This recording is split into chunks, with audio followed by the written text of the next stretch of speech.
question for now. I might change the question at some point. Ooh, what if I did? I've thought about doing something like, is porn helpful for relationships?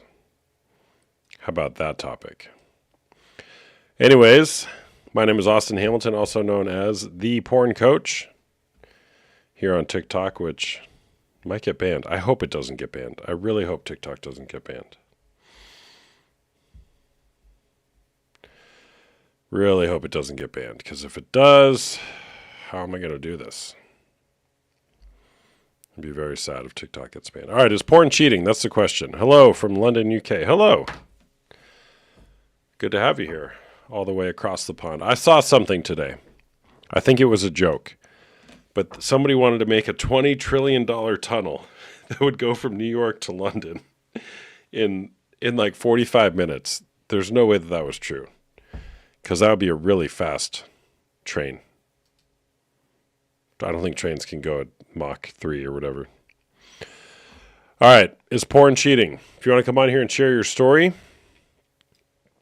if you want to argue or debate whether porn is or isn't cheating, if you would like to share your story about how you might be addicted to porn or know somebody who is, or maybe you're in a romantic relationship with somebody who watches the porn and you're not happy with it, I'd love to chat. You can share as much or as little as you'd like, but specific is terrific. Can he still love me and watch it? Well, two things can be true. However, I did a video on that. Two things can be true. I say for me, when I was watching porn, I couldn't say that I loved my wife in the moments when I was watching porn. I can't say that. I'm not saying that somebody else can say that. Hey there, what's going on? Yo, if I'm watching porn, yo, I wouldn't be around my wife, yo, ever. Okay. Like, she will go nuts. You know what I mean? Yeah, I gotcha. So you hide it from her? Yeah, so, boys, whoever is watching this, like, don't ever watch this in front of your girlfriend or wife or none of them, because they will never understand this concept, yo. How our boy's brain works, you know what I mean? Mm-hmm. How Yeah, are you 18 so, or over? oh, I'm in 30s, yo. Or are you in 30? Okay. Are you married? Ye- Oh no, he dropped. Hello there. Hurts when I pee. How's it going? Hurts is fine. Hurts. Hey man, how are you? I'm good. How are you? Hurts is fun. What's going on? Is porn cheating? I don't think so. You don't think so? Okay. Tell me more. I think it's a matter of boundaries. So if you're in a relationship and you agree at the beginning of that it is fine to do so, then I think it is okay. If you think it's okay and your spouse does not, that's a boundaries issue. That's a communications issue. I don't think porn itself is the problem, personally. Yeah, I agree. Do you watch porn? I do. Okay. Are I've you in a also been married for relationship? 15 years. You're in Yeah, 15 years. 15 years. And do you guys have an agreement that it's okay to masturbate while watching strangers have sex? Yeah. Okay. Why is that? It's something that we enjoy. You enjoy masturbating while watching strangers have sex. What is it about that you enjoy? It's the idea that somebody is having sex and that puts me in the mood to have sex. Kind of a monkey see, monkey do. Got it. So you're like a monkey. Okay. So in order, at least in some cases, for you to be in the mood to have sex with your wife, you have to go watch strangers have sex? No, the mood hits first and then that follows. So like I'll be in the mood and I'm like, this is a thing that I'll do. Or I'll be bored. I'm a bit of a house cat as a disabled vet, so I'm kind of at my own free time a lot. Got it. Okay. So you'll get in the mood, then you'll go watch strangers have sex, and then you'll have sex with your wife. If she's available, she works a lot of hours right now. Got it. Okay. All right. Do you think that enhances the intimacy in your relationship? I definitely have learned that I'm What up, into D? more things through the introduction of that, and then been able to explore my own sexuality as that kind of being a learning tool to start on something. Oh, interesting. What did you learn? I'm into a lot of things that I didn't think that I would be into until trying them. Like what? I don't know that I want to share that with a large volume of strangers. Okay.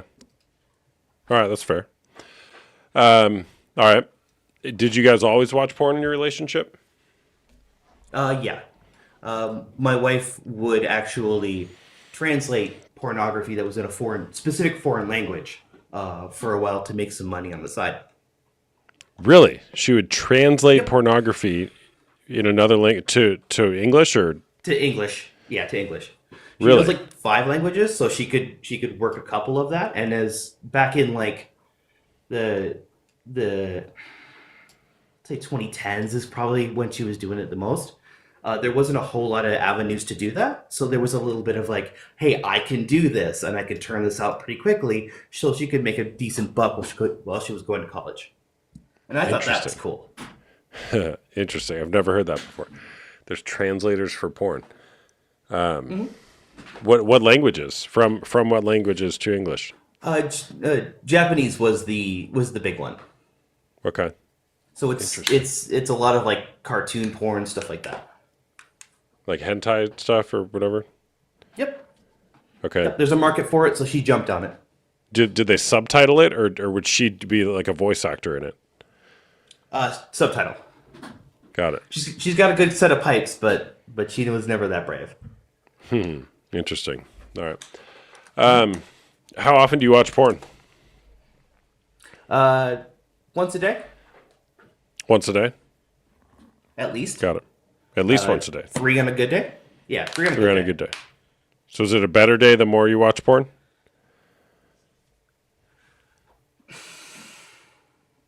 Or why did you phrase it No, like I that? think On a good day, you watch it 3 times. Because I'm trying to find the appropriate words here. I tend to be in a better mood, be in better spirits. The endorphin hit tends to help with pain a little bit, or at least gives me the placebo effect of helping with a lot of the body pain, especially in the winter that I start to feel. I feel like I can make decisions more clearly afterwards. So if I'm trying to make a big decision, popping one out tends to get me to think more logically, slowly, and methodically. But that's personal. That's not necessarily for everybody. Got it. So it's just it's like endorphin highs and being in a good afterglow after that. Do you think that porn is the best tool, or porn and or masturbation, in order to be able to think clearer and make pain go away? No, it is Would you, one that even the process of doing so I enjoy though. So rather than taking extra painkillers or something like that, non opioid. I don't run on the opioids because it'll ruin my life. uh-huh. But it isn't a guarantee. It is not something that works all the time, but it does put me in a better mood most of the time, and it's enjoyable to do. Got it. Do you ever feel shame when you watch porn?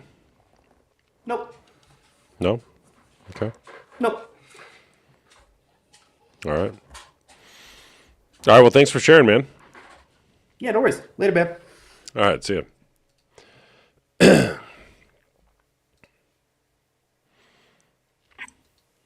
Hey there. What's going on? Hey, what's up, dude? Not much. Is porn cheating? It can be. Depends on your partner, for sure. Okay. What about for you? For me, I think that a lot of my relationships it could totally have been cheating, but with my wife, no, not cheating. Not cheating. So you guys have an agreement that you can masturbate while watching strangers have sex? Absolutely, but only if we're open and honest with each other. Okay. How often do you do that? Um, I have a unique situation that I will blame, quote unquote, right? Because everyone wants an excuse to blame something on. But Victims I need a have back villain. issues. Yeah, Hmm. exactly. So I have back issues, so I can't perform right now. So for me and my wife, it's actually been a really big healing part of our relationship lately. To be honest. Did you do it before the back issues? Yeah, but it always upset her then, and it upset me then.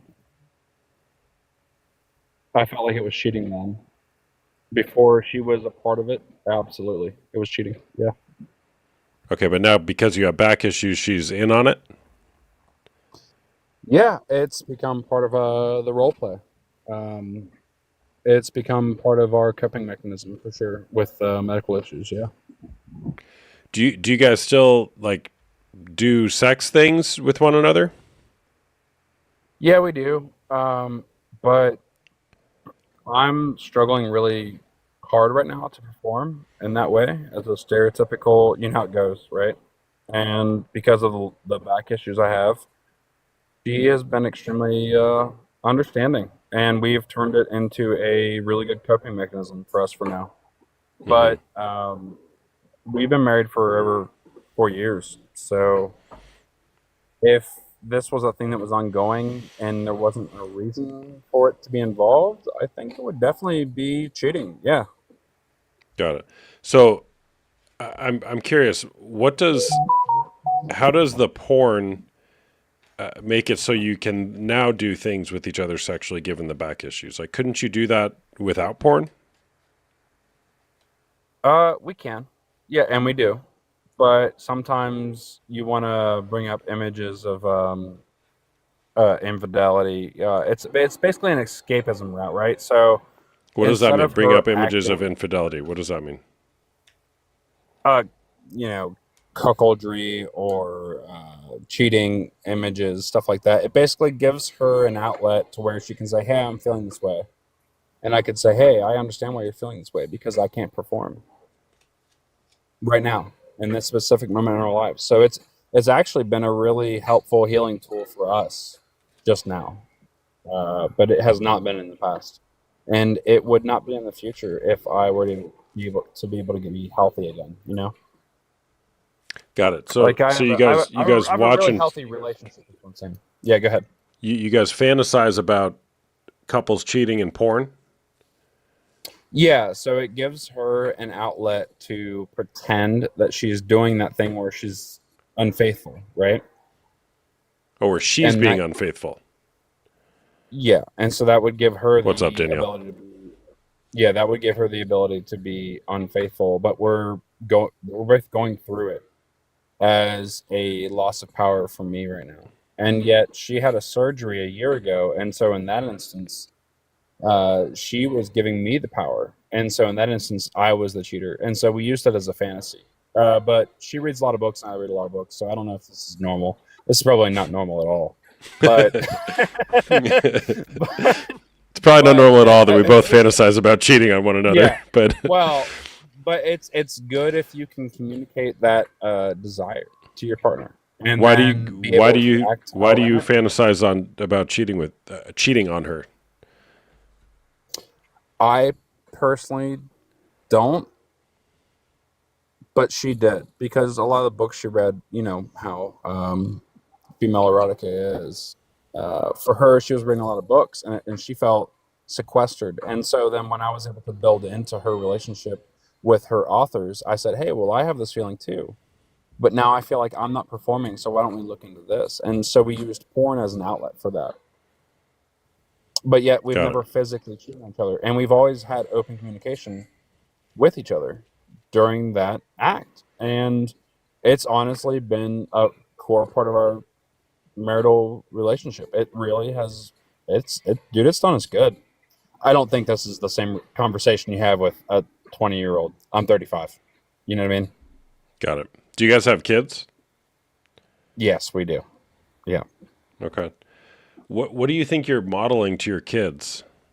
I'm not suggesting that you like So that they know everything going on, I but have a just the fact I have a yeah. like that you guys are both playing out through pornography fantasy about cheating on one another. Like, what message might that send to your kids, whether they're consciously aware of it or not? So we have a pretty strict relationship. We have a very blessed household where the bills are paid, right?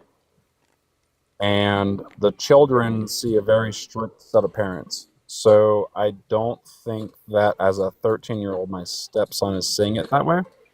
And my 2-year-old definitely isn't seeing it that way. So I'm not sure how to relate to that question. Got it. I'm not trying to be disrespectful. I just, No, I got it. Yeah. Okay. Does your have you broached a conversation of pornography with your stepson? absolutely, dude. He actually has stolen our sex toys a couple times. So that's been a very in-depth conversation we've had with his co-parents. We've had to bring everyone in as a family and talk to him about how important it is that he has boundaries. We told him, hey, the most important thing is if you're having these urges, you need to talk to an adult first off. If you're not comfortable talking to your mother, you need to talk to your dad. If you're not comfortable talking to your dad, talk to stepmom. If you're not comfortable talking to stepmom, talk to your stepdad. And through that, he has learned that instead of lying about it, he has actually reached out to one of us and we bought him a sex toy to use. And he's not sure about his identity. Right now he says he's gay. We don't know because he's 13 is a bit young, in my opinion. I don't want to disbar anybody's opinion of that, but as a parent, we say, hey, you don't know until you do it, blah, blah, blah, right? So with that, we have a very open co-parenting relationship where we've been trying to guide him towards if you're going to do things, you need to not objectify women. You need to not objectify your male friends. Don't put anyone in a bad situation. And so I think through the open communication, we've actually done better, personally. Does he watch porn? We have restricted his access to the internet. Does he watch porn? He has tried. Yes, he has tried, and we've stopped his ability to access it. Yes. Does he watch porn? I not that I'm aware of now, no, because we've removed his ability to do so. Okay. All right, but you provide sex toys to him? We told him that if he wanted to explore with things, he was starting to explore with insertables, and he says he's gay and stuff like that. So we got sex toys for that. Yeah. Why? Because it's better if he tells us his needs than if we allow him to possibly hurt one of his, peers. Well, is it a need for a 13-year-old boy to do that?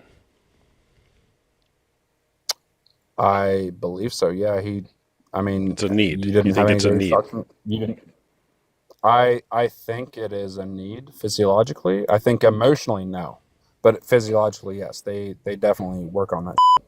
They to do it. Sorry, I had to see if my bleep button is working. So you think it's a need for a 13-year-old to show? That's a need for a 13-year-old. Absolutely not. No.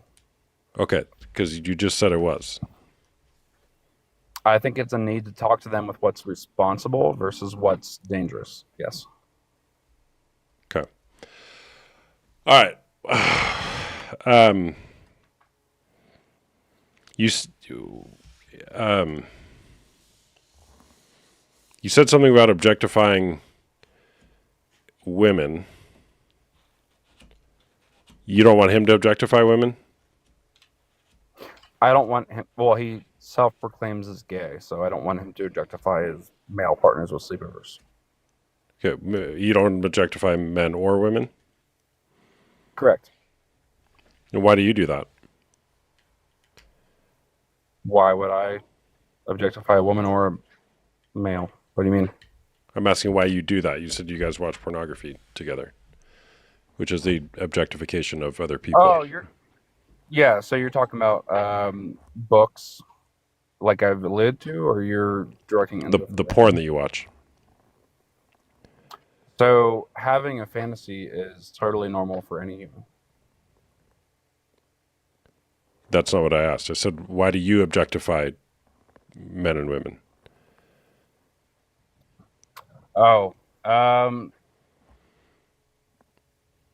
guess thinking about it now, it's a good question. It has Like, a why lot is to it not do good? with, Why is it not good for him, but for you it is good? I guess, because I'm an adult that has the differentiation between emotion and basic human need. What do you mean? So I don't know that I you, agree with that. There's a quote in a book that I just finished. It says the yeah, degree to sure. which a man is involved in pornography, including having a pornographic mindset, is the degree to which he is not available for relational intimacy. Okay. How does that land with you? Well, let me think about it for a second. Will you give me just a second? Yeah.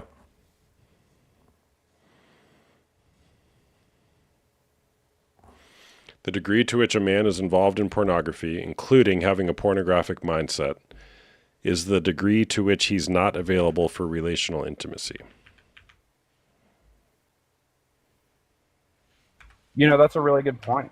There has been times where I have struggled with that, and I always found that I was most loneliest, most upset, most debilitated by not talking with my partner about it. But when it's shared with my partner, it seems like a much more wholesome thing. So, can you expound upon that? Well, I'm curious if your partner is actually on board with this, or if she's just, succumbing to what you're wanting her to. No, she definitely watches and reads videos. I'm sorry, audiobooks about this topic. So I'm confused about Yeah, your message. I'm sorry. got it. Okay. No, I'm totally not trying to discredit what you're saying. Like, please tell me what you're trying to say. I just said a quote, and I was wondering how it landed with you. The degree to which a man is involved in pornography is the degree to which he's not available for relational intimacy. Basically, it's proven that pornography really skews your ability to have real relational intimacy. And oftentimes people can think that they have intimacy and connection through porn, but really it's actually just perverted their ability to have real relational intimacy. I'm not asking you to I agree can with that. see I'm just how. curious how that lands with you. No, no, no. You're right. No. I can totally see how in past relationships, porn has definitely been a detriment. But with my wife, we've used it as a medicinal outlet. So I'm confused as to if maybe I'm not the target audience for this conversation. Do you agree that maybe I'm presenting it in a way that you maybe more understand and it's more in line with your message? And maybe I'm not your target audience for this discussion? Well, my target audience is people who just want to engage in conversation about pornography. So you are my target audience. Right. We might have Okay, sure. different conclusions, and that's fine. Yeah, sure. But I'm just here for the conversation. All right, I'm going to move on. Can I say something to you that you might really not like, but I feel like I have to say it? No, you're totally fine. Okay. I'm going to make an assertion. Again, I'm not asking you to agree with me. I think you're participating in the abuse of that 13-year-old boy. And again, I know I'm not going to change So, your mind here tonight. no, I'm But totally willing to listen. If you okay. if you have some enlightenment for me, please lay it out. Yeah. So I would just encourage you to think about that and get some help, because it's pretty concerning, the things that you shared. You and your wife are grown adults, obviously, but you got a 13-year-old involved, man. And there's all sorts of data that suggest at least what's going on there is not good. And even offering him sex toys, many now in the psychological community, of which I'm not a part of, for the record, I'm not a therapist, not whatever, Sure. Yeah. would call that sexual abuse. And I would agree. You- So, So but it's with all the co-parents involved that he was hiding it and doing it himself. I got it. They're There's putting it also to the there's forefront. also there's also Are, mutually consenting parents who lock their children in basements. It doesn't mean it's good. That I Right. mean, but we're not involved in his sex, though. You get what I'm saying? Yeah, but you're the We're parent. trying to teach him to not use the internet. We're trying to teach I him got to it. not objectify the friends that he has. You understand that part? of it, I got it, man. I got it. Look, again, I'm just offering you something to consider, okay? So you can take it or leave it, but I just asked you to consider, maybe doing something different there for the sake of the kid. But I'm just a random guy on the internet, so No, you're totally fine with that. I just I think that having an honest relationship with your 13-year-old is more important than them hiding it and then doing behavior that could be possibly detrimental to their health. yeah. Well, okay. Well, thanks for chatting, man. All right. All right. See ya.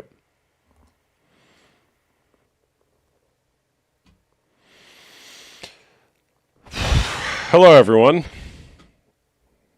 It's good to see you all tonight.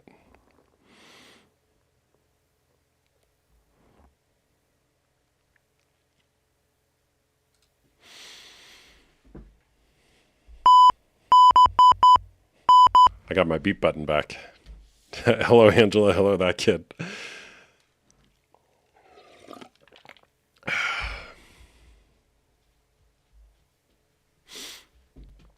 Megan McDermott. Is my show always this wild? Yes, it is, actually. Yes, it is. It's different every night.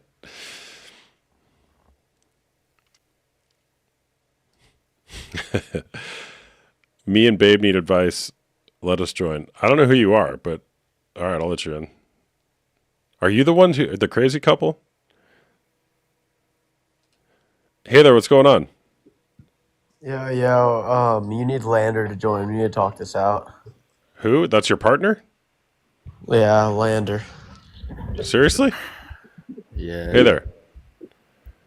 Lander? Hey, so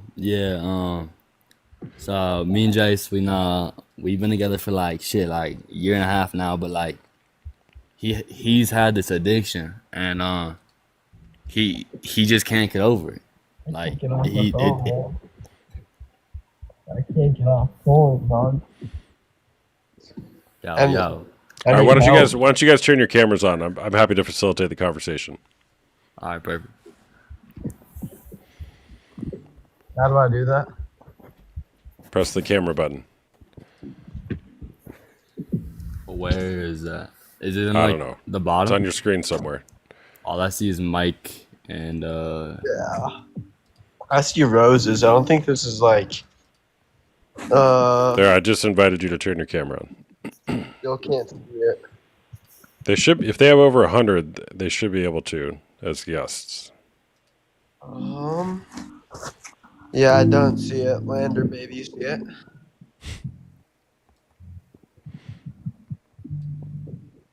Babe, you see it?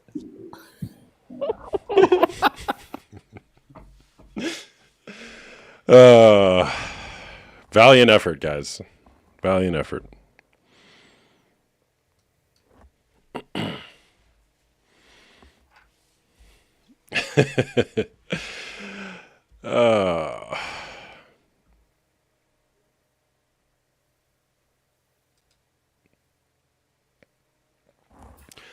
Psychic Sally Cudmore. Hi, hello. Hi there. How are you? Are you a psychic? I am. Oh, sweet. All right. Well, is porn cheating? I think I've been on here months ago, actually. Oh, really? I do watch you when I'm up. It's 5 a.m. here in London. But interesting show. I have to say, your previous guy talking about his 13-year-old son was quite shockable. I'm actually quite honestly, I don't get that at all. Buying toys for a 13-year-old. That's craziness. Yep. Well, we're not here to talk about him. We're here to talk about you. Yeah, well, basically, I think it depends on the couple. I personally feel that it is cheating if your partner doesn't know about it. I think with porn, it can be highly addictive, and therefore, can cause a lot of mistrust. I feel it makes your partner feel unattractive, that they're not good enough. I also feel that it gives unreal expectations as well. And when these aren't met, it then leads to disappointment and obviously breakdown of the relationship. So I just feel if the relationship's suffering and your partner isn't happy, then of course I feel that is cheating. I feel that you need to communicate as well. I feel it's lack of respect as well, to be fair, Are you in a with relationship? pornography. Not now, no. I was in a relationship for 30 years. Oh, But wow. yeah, a long time. But I just feel it depends. I think it depends on the individual, the couples, it depends on the communication. But if you're doing it behind their back, then yeah, I feel that is cheating, 100%. Yeah. Was there pornography in your marriage? I'm assuming you're married. There was, but again, it was behind my back. So, um, and he had problems, alcoholic. He was an alcoholic. So there was a lot of times when it'd constantly be there. If I'd walk into the room. So I just found it really degrading. And then you lose respect, I think, don't you? You lose respect in that person. Yeah. Yeah, And totally. you don't want to go near them. And I think you end up pushing them away. How long have you been a psychic? I've been a psychic for God, over 20 something years now. So I do a lot of TV work in London, and I've helped people find missing people in the past. Are you skeptical with all of that, or? I'm curious. What does a psychic do? Well, basically, I've normally give evidence to people who have passed over to spirit, guidance for your future, a bit about your past as well. So I normally come on every night, but it's 8:30 my time. So aren't you ahead by 6 hours or behind in It's America 10:30 my time right now. in the evening? Yes, it's Yeah, in the evening. 5:20 in the morning, and I was doing a live for about 7 hours. Oh, wow. Oh, so you do lives on TikTok? Yeah, every evening I do psychic readings on there. But that's my full-time job, so I do it throughout the day as It well. must help. It must help to be in the future to be a psychic. I can't read my bloody self. If I could read myself, my life would be perfect. But you can't read yourself. If only. No, you can't read yourself. You can't read anyone close to you either. Can you tell when somebody watches porn? If I psychically link in with them, I could tell, yeah. I If a could what? tell if I psychically linked in with somebody, Oh, I'd know got whether it. I trusted them or not. And whether, yeah, 100%, if I like somebody or not. Like you've had some guests on here where I feel, oh my God, there's something about them that's not right. Yeah, totally. But then I Yeah, think you do as well. You're quite intuitive. yeah. You can. Sometimes there's just a feeling. Did I talk to you before? Like I had you on as a guest before? You have, yeah, a Yeah, few months I ago. think I remember that. Yeah. Yeah. All right. Well, Yeah. thanks for sharing. No, lovely to speak to you again. And well Yeah. done. All right. Take care. Take care. Bye. Like and share, people. Like and share. We're almost at 10,000 likes. Give me a follow if you guys don't follow me already. If you like my content. If you don't like my content, give me a follow anyways. You can come back and argue with the people in my comments. Did I miss a typing race? No, we haven't done a typing race yet tonight. I'm what, 1 for 1 on those? Who was that person that smoked me on that one? Oh man, not my proudest moment. Can I come up? I just went through this with my partner after we had this issue. I need to talk. Sure.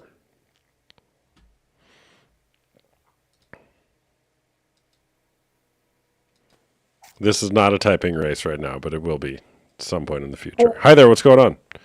Hi. So I changed accounts so that I was on a different one so my family and friends couldn't see. Um, so I just went through this with my partner, literally a few days ago. Um, I've always had a conversation with him that, I prefer him not to watch porn or do things behind my back because it doesn't make me feel good, for one, because like if he has needs, I prefer him to ask me about it. And then I came in from playing on the computer or something. I was playing a game, and I noticed that he was looking into it, and I obviously felt betrayed. So I had to have that conversation with him that I didn't agree with it, and it made me feel not that great about myself.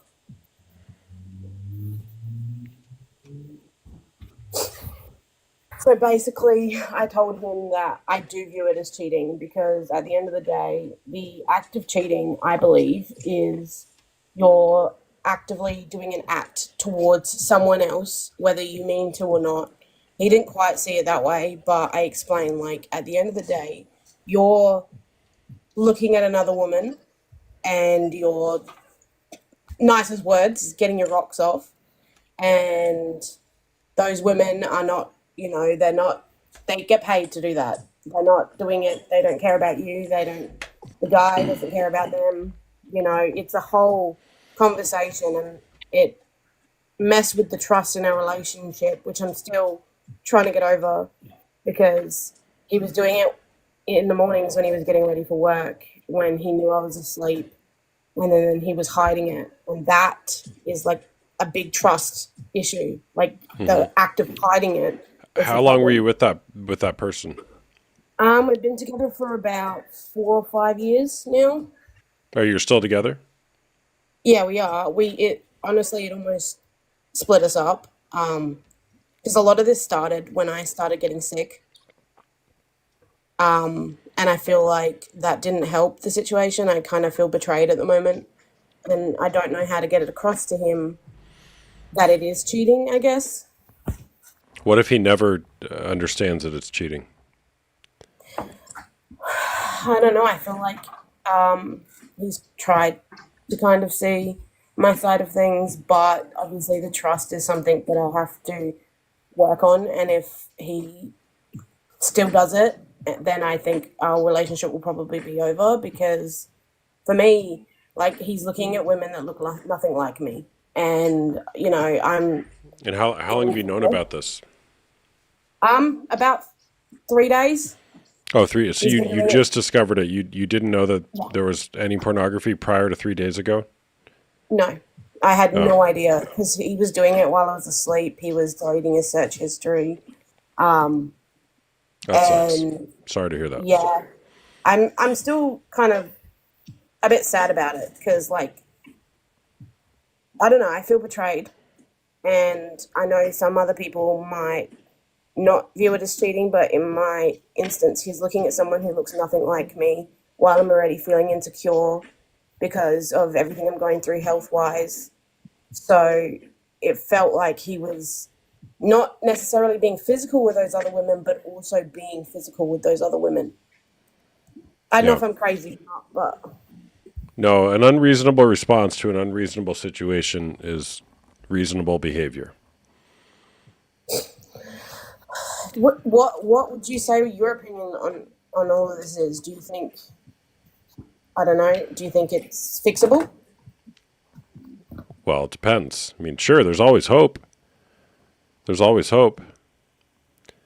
It depends on what he's up for and what you're up for, because everything's different now. There is no going back to 4 days ago before you found this out. Exactly.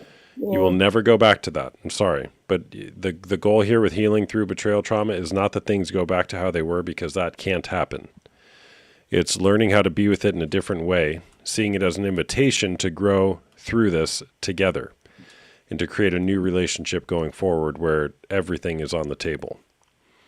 So 4 to 5 years is a long time. You just discovered this, so it's a pretty big road speed bump in the relationship. But yeah, you can.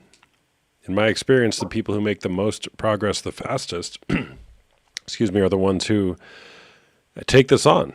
They get help, one-on-one help, group help, individual help. They start reading books. They start doing all sorts of things. But it is possible. But you got to ask yourself, how long will you wait to see if he comes around? Because if he doesn't see it's a problem, well, you got to look at that and say, well, what do I do? That's true. I did actively have a conversation with him that, like, if there are needs that he feels not being met, I prefer him to come talk to me about it. And I've been trying to be like, how are you doing today? Have you had the urge to go watch porn, or are you having the urge to Yeah, go but do that? the 'Cause if needs so, the needs not being met have nothing to do with sex. so you don't think that had anything to do with it? Or maybe not the full reason that he was doing it? Well, it could be a purported explanation, but I don't think it's a need. I mean, I don't know his situation. I don't know anything about you guys, right? But Yeah. there's usually, almost always, an underlying emotional, relational need that isn't going met, and it probably started long before you. Yeah. And he's choosing to eroticize that by way of pornography. That To makes have a sense. quick fix of that need, to make it his pain temporarily go away. Yeah, I do see that. I did say, like, do you think, like, when I was breaking down, like, trying to get my point across, I was like, do you, like, was that like 30 seconds of gratification worth seeing all the pain that is being caused by? You cut out. But I said, yeah, like, is that 30 seconds worth the whole Well, listen to this. pain This before? I just finished this book and I annotated it. It's called To Be a Man, and you guys are going to hear me quote out of it. A couple that is emotionally disconnected may rely on sex to provide a sense of connection, but such reliance has a short shelf life, given that what it provides is little more than empty calories, a sugar rush of pseudo-closeness that quickly wears off, leaving the couple not only back in their unattended emotional disconnection, but largely drained of the very energy needed to face such disconnection. Or differently put, more sex is not the solution. Okay. I did see in the comments someone said they wanted to hear my partner's side. Yeah, is he there? Let's get him on. So he should be home in about 6 minutes. He's at work, but I feel like these are I've tried to get him to try and talk to someone. Like, this is one of the reasons that I didn't put it on my account. My sister's actually had issues with her partner actually cheating in the past. And I said maybe it's a good conversation to have with him because I feel like he might understand. But it's obviously a touchy subject. So, I mean, he'll be home in 6 minutes. We can definitely ask him. Great. But All right. Yeah. I feel Come like he back might on. not be. Yeah. Well, I'd love to chat with him. Yep, of course. I'll let you know if he wants to. Sounds good. All right. Thank you so much. All right. Take care. Bye. Bye.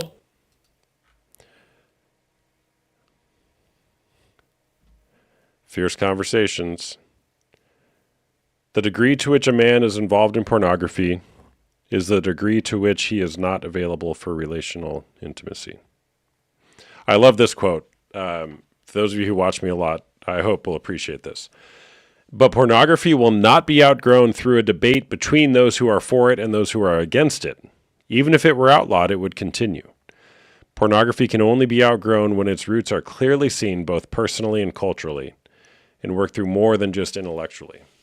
I love that when people ask me, are you anti-porn? I'm not anti-porn so much as I am pro living into something different, living into a different orientation of life and going through it. And stop watching porn. This book is called To Be a Man. It's actually not my number one recommendation. My number one recommendation is Unwanted by Jay Stringer. If you're looking to figure this out, read Unwanted. It's a great book. Hello, Faith.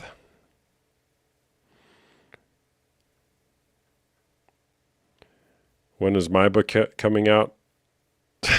Sometime in the future. Is this green rotation with my 5? No, it's freaking cold here. I mean, weather, you guys are going to laugh at me. Weather in Phoenix. It's 49 degrees. It's so cold. This is my go-to. Like, it's going to be slightly cold, so I need a hoodie. And I was traveling today, so I wore this on the plane. So my black shirt, it'll be back next time, I promise. But it is hoodie season, so I'll start wearing my Porn Coach hoodie. All right, who's next? Who is next?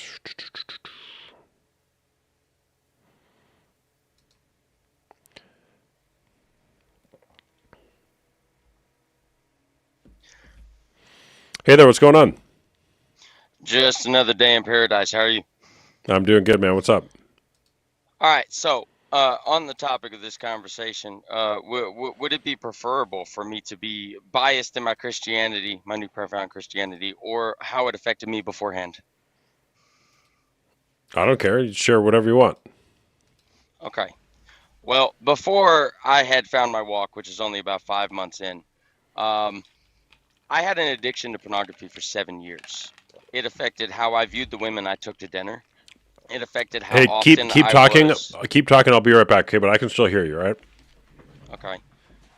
It affected how often I had the confidence to approach a woman to ask her to go to dinner. It affected my realistic mindset of how to view a woman that was realistic to enter my life. It was absolutely mentally destructive. I could not gain a partner by paying attention to the unrealistic nature of the pornography. I was struggling so much to get away from it that I couldn't let go because of my loneliness due to the fact that I never connected with folks well. That included relationships and friendships. And it just destroyed everything. Now, with my previous relationship, which ended in ultimate heartbreak and extreme loss for me, actually, I ache to this day 6 months later, she helped me overcome it. And I was able to overcome it about 2 or 3 weeks before she left. But it was a lot of pressure on her. And it actually destroyed her view of herself through her Christianity. So she was not capable of helping me walk straighter because of it. And I still struggle with it today due to the fact that it's on and off. It's like occasional relapse, but I'm pushing it away actively because I know what it did, you know? Like those moments I stumble, I have to take accountability and correct myself, knowing how it affected other people. My ex-fiance destroyed her 8 years ago. My mother destroyed my family. I was taught truth or dare at 6 years old. At 11 years old, I tried to think that was okay, and it wasn't okay. Although I did not commit an act, I was led to believe that it was. This is destructive to society, man. Like, we cannot become whole people. Dude, I can't even get off with a woman if I'm watching porn. If you watch it for 7 years and you go and lay with a woman, I promise you, that 7 hours that you about to go because you're not able to satisfy her because you think that these fake breasts is what you're looking for is going to displease her. So what It's happened 5 months ultimately going ago? to destroy her. Actually, honestly, there was a lot of mental issues that I think that she was not ready to face, a lot of her own darkness. Although she helped me overcome a lot and I was willing, she was not ready. And that was ultimately destructive to me. It was too late for my heart, but not for hers. So it was very one-sided in the end. But ultimately, she's still my angel. She brought me back to Christ. So I'm not going to hate on her or have any resentment. In fact, I pray for her and her new partner every day. Got it. So Well, thanks for sharing, man. That's quite the journey. How old are you? I'm 31. 31. Okay, so what's next for you? I am going deep rooted in my faith, and I am fighting my ability to see things in the correct light. I have studied so much on the topic of lust that I now realize that the opposite of lust is passion. And in order to have passion, I don't need to be looking at it with rose-colored glasses. So my goal is any woman that I meet going forward is to not court them, but to get to know them as an individual. Yeah. Get to know their whole person. Exactly. Cool, man. Thanks for sharing. Yes, sir. Hey, I appreciate you bringing me up, bud. All right, take care. All right, guys. I did this whole merch thing once. This was like a year ago. And we'll just say they were not flying off the shelves. Okay, so I have one of two in my household. A couple people did buy them. but I have 2 of these in my possession. I'm teasing this out. Maybe I'll start offering it again. I'll start offering Porn Coach merch. But here's the question. Would you actually wear it? Would you actually wear this out in public? And if so, I should do a drop. Isn't that what clothing people do? They like drop clothes. I'll do a drop. If you'd wear it, maybe I'll bring it back. I honestly don't know if I'd wear it. Like, I would want to wear it, but like, Look, going I'll out tell you, even for me, right? I do this for a living. Like, it takes balls to wear this thing. I typically wear it in the I know, airport. I was thinking about that. Yeah, you get so many looks in the airport. It's a real neck breaker. People are like, Yeah. what? And then I was they really, come like, up in to the you. comments. Yeah, they Yeah, come up saying to that I you wanted to and get some. Sorry, yeah, go I know. ahead. So people come up and be like, "Oh, nice sweatshirt, man," and I'll be like, "Oh yeah," and then I talk to them, and then very quickly they realize they're having the wrong conversation. Yeah, I But was in the comments being like, yeah, I definitely buy merch, and then I saw like your logo, and I'm like, wait, that's gonna be on his uh-oh. shirt. Like, I don't know at this point. Yeah. Oh gosh. All right. Well, Well, what's going on?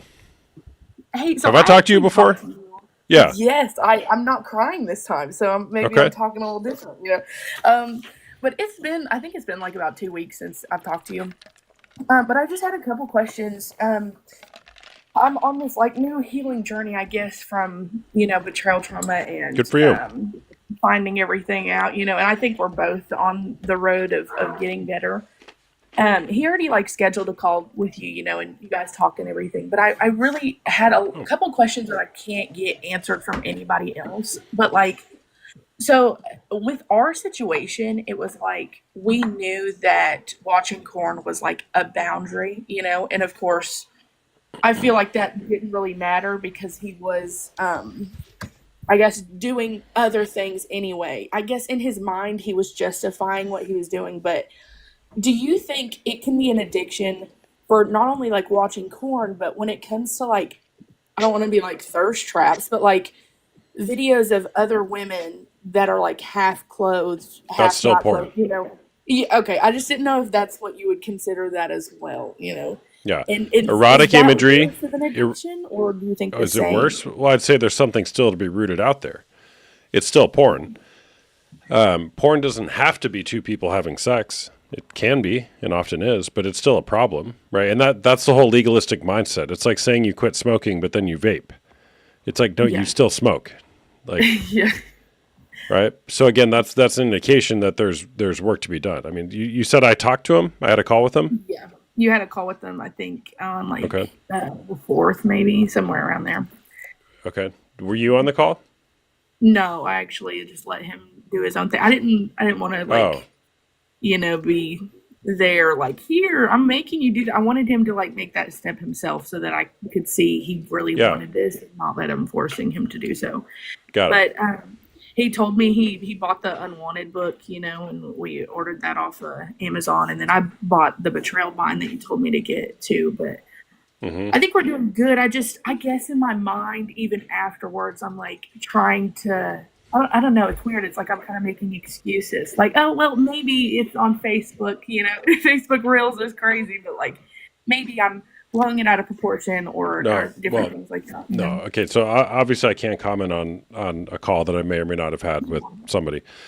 But here's the thing is, you said I did talk to him and he bought the book Unwanted. That book will really help at least figure out what's going on here. And I would recommend you read it with him. Okay, that book Yeah. is fantastic. It'll be an eye opener for both of you. It'll be really painful as you guys dive into that stuff together, but it'll bring up a lot of stuff that needs to be discussed.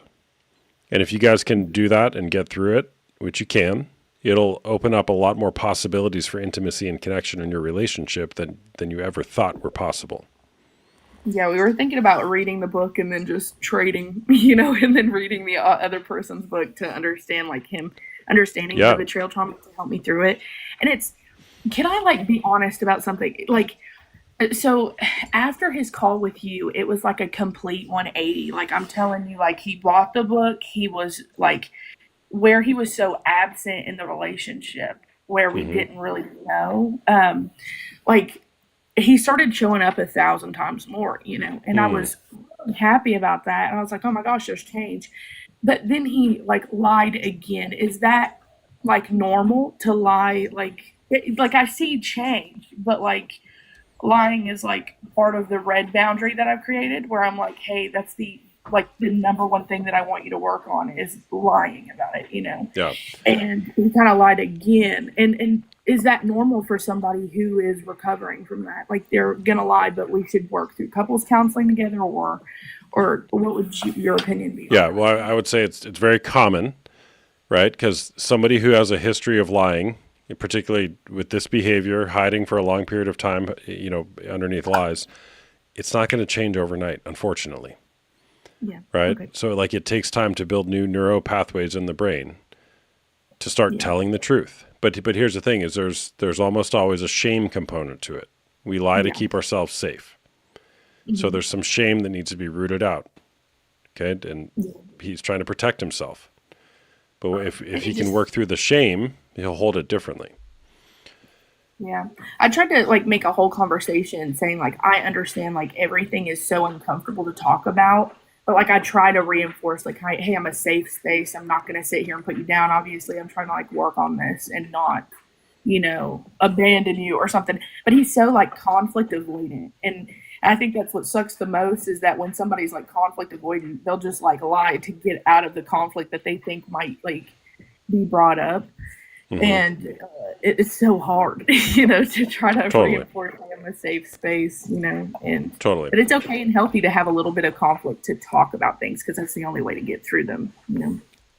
Conflict is connection. Yeah. Conflict is connection. It's how we figure out who we are, what we want, who our partners are, and who they are becoming, and what they want.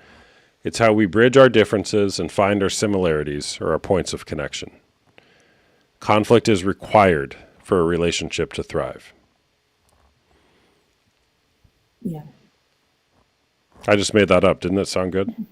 I thought you were reading it off, to be honest. Just kidding. I was. It's from this book called Fight Right. Dang. Great Gosh, book. maybe I gotta buy that book too. No. Buy all the books. Read them. Yep. Yeah, well, here's the thing. So much of this journey is not hiding under the shame.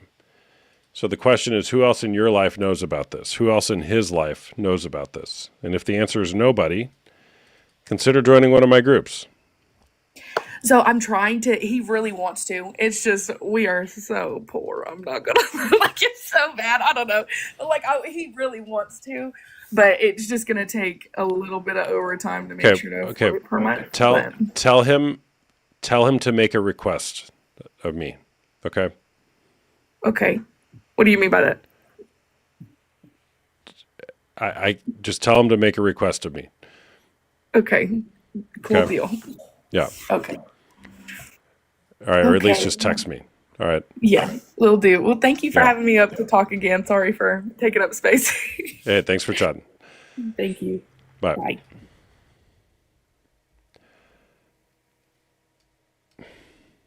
D, let's go. Atomic Habits. That book will change your life. It's like, ooh, got to write that down for the book. When I write a book, it's just going to be a whole bunch of compilations and quotes and stories from other books, which isn't that what all books are anyways? That's what my course is going to be. I'm working on a course. Should do a segment on corn stars that left the industry. Yeah, well, the best segment on that is, hold on, let me grab a book. This one, The Porn Myth. This goes into all the ex-porn star stuff. Hey there, what's going on, Adam? Hey, bro, I have been a huge fan for you. Okay. Okay, so forgive me, like if I kind of like talk because I speak 5 languages. So when I get stressed out, I mix. We've talked before, haven't we? Sometimes, yeah, we did. Like it was like. You're the guy in Florida? Yes, sir. Yeah, I got you. Yes, sir. Yes, sir. So here's the thing, brother. Can I give you what's going on? Sure. All right, so basically came back to Florida from South Carolina, yada yada, and then all of a sudden we ended up like hanging out, right? Wasn't she cheating on you? Yeah, she was. Okay. So I found out kind of like, went pretty aggressive about it because I mean, it turned me like crazy, especially 5 years relationship, whatever. So anyway, I came back to Florida. She decided to help, because I hit the rock bottom. When I hit the rock bottom, he came back and spent a couple days with me in Airbnb, and then all of a sudden, like, of course, like she had an angel course with me and all that shit, whatever. And she ghosted me over the weekend, and then she was with me, and she was like, the complex where we used to live together. She lied about like she's leaving month to month there. While I found out that she moved into the big house that we used to live together at. Okay. Okay. And she started threatening me with the cops, threatening me with a lot of things, posting pictures of her, like, she was in Dubai while I was struggling. And I don't know where is this going, but at the end of the day, I talked to her today. She's been emailing me, blocking me, unblocking me every single freaking day.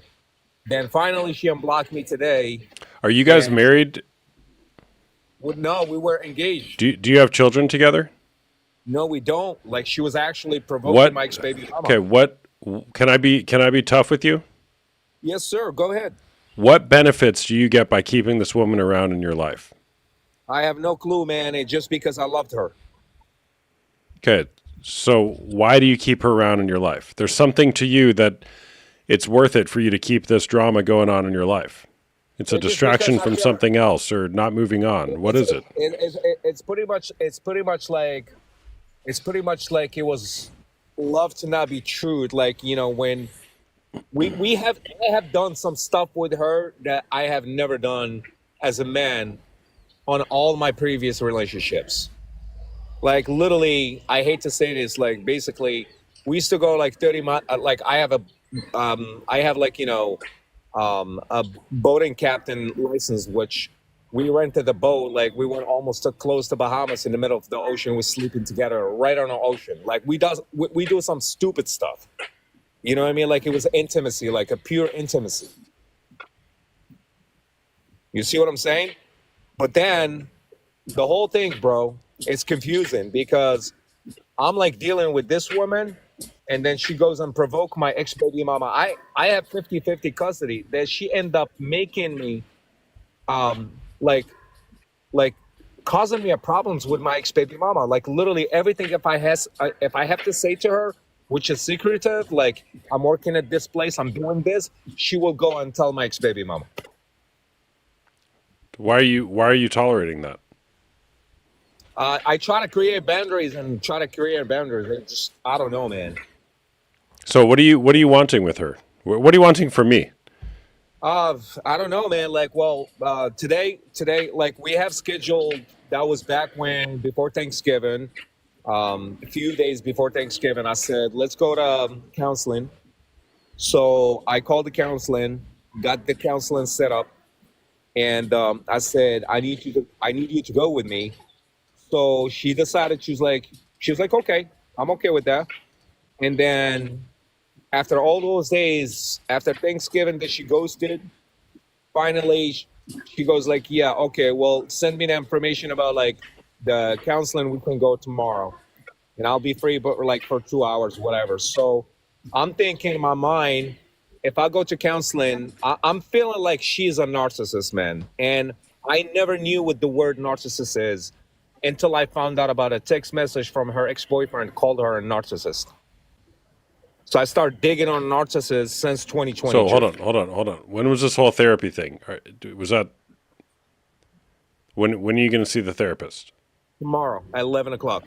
Okay, so you have an appointment. You're going with her. What are you wanting to Yes. happen during that therapy session? I want to see what really. I want to listen to what hurt her, and also I want to see what the therapist is gonna say to her, and also I want to talk too. You know what I mean? Try to, like, what my whole perspective is, like, I want to save this freaking relationship.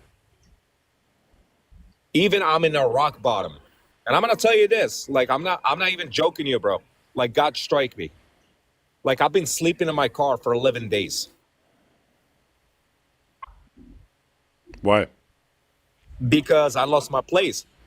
I have a video that actually she caused me a problem in my complex when I used to live with her, and I moved into a different apartment, and she started like causing me a problem, bringing my ex baby mama there, telling like videoing me on the phone. He's getting evicted.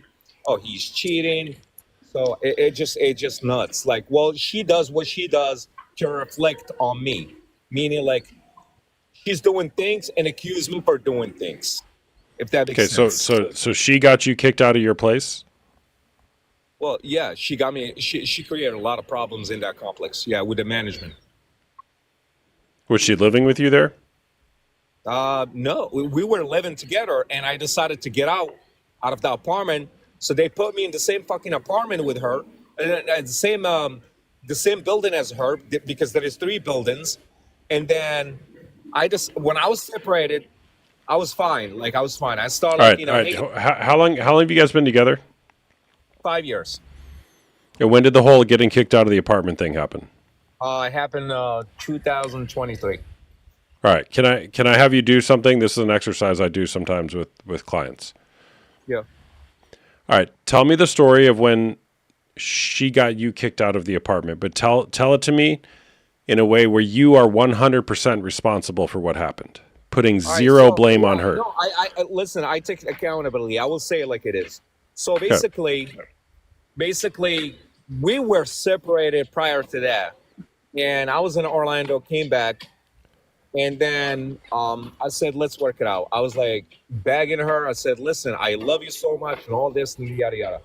We got a got apartment together. We start living together. I start kicking some mad ass fucking money. Like I'm talking about like in 6 months when I was broke, I made almost about 90K. She saw me. I'm a hard worker. We're in the same industry. Okay. So basically, I start to notice that she's like pulling her phone upside down, change her passcode on the phone. Like she's not giving me like the right vibe. So I was like, okay, Okay. something is going Adam, wrong. where are we going with this? That's what I'm coming to you. That's what I'm Okay. telling you. Okay. So, We're talking about getting kicked out of the apartment? so yeah, exactly. Okay. All right. So she started like, I spend most of the time in my truck. When I get home from work, I spend time on my truck. She'll be texting me, nagging, complaining, screaming aggressively in front of the public and all that stuff. So I said, fuck this. I'm not going to be sitting with her in this apartment. So I went to the management, got me an apartment. I made so much money. So I said, I'm going to live in an apartment. I told them to not let me be close to her while she's living on the other side. They put me in the same building with her. So while they put me in the same building with her, I am not talking to her. She will be coming, stalking me. Adam, in the morning. Adam. You chose to live in the same building with her. No, They I didn't did put you not. there. No, they Did put they? me there because nope. They put me there because I moved first.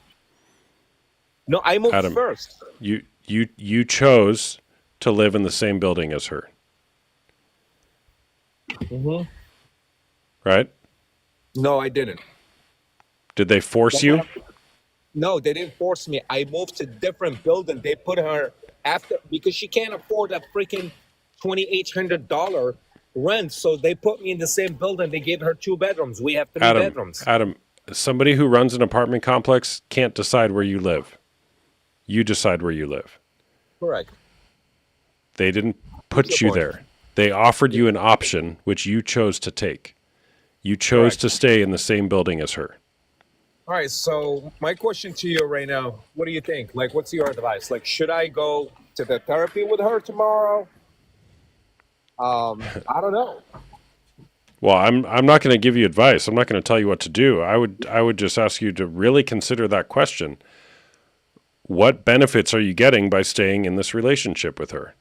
And you're saying I'm going to make this work no matter what. The evidence suggests it's not working.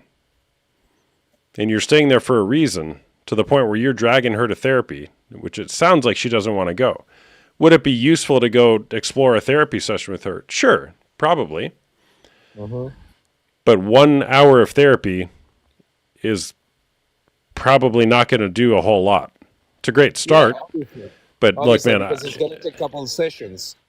well, it would, I mean, from what you guys are talking about, in my opinion, I'm not a therapist, I'm a coach, but this would probably take at least 6 months to a year to like begin to figure out, Yeah. Well, I mean, especially the with only somebody who doesn't want it. well, the only reason why is also is because my daughter, she grew up like when she met her when she was 2 years old, and my daughter, she's 5 years old right now. Hmm. And So that's what's again, keeping me there. well, yeah, but again, you're putting a lot of power. You're giving her a lot of power over your life, Correct. and that would And be I'm so my I'm so invitation for stupid. you. Everybody tells me the same thing. You're not stupid. No, don't say that.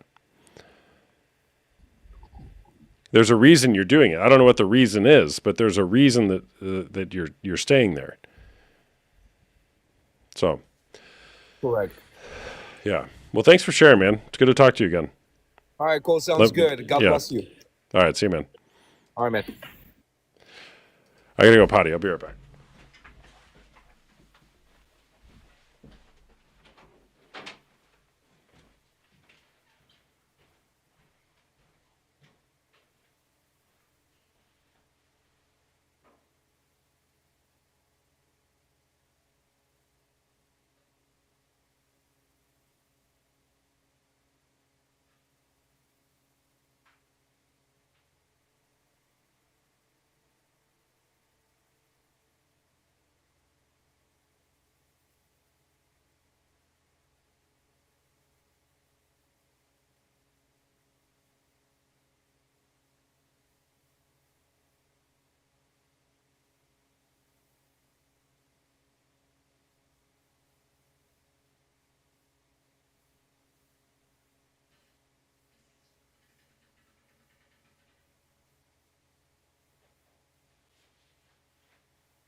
Oh, hey, question.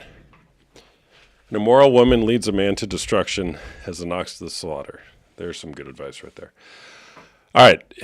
First of all, I think I'm actually going to come out with merch with my choosing new brand.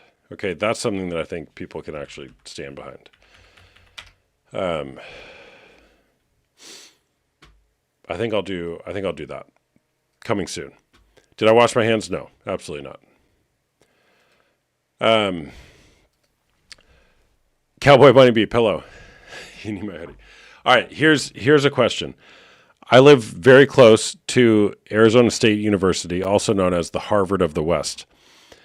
And I want to start going there and doing like live debates on campus. Not necessarily like live on TikTok, though I could, but like pre-recorded stuff that I'll post later. I'll stand there with a sign that says "Is porn cheating?" and oh, it's going to be good content. Here's my question. Does anybody know it's a public university? I don't think you can just go there and do that. Like there's got to be like, I think you have to have a permit or something. I know it's public property, but how do you do that? Does anybody, like, can anybody help me navigate that? Yeah, like Charlie Kirk. Charlie actually lives in Arizona as well. He does out at Arizona. But can you, and I'm not looking for I think you can. I want to know like, yes, you can. Or here's the process to, because even though I know with some of those things you have to get like a permit.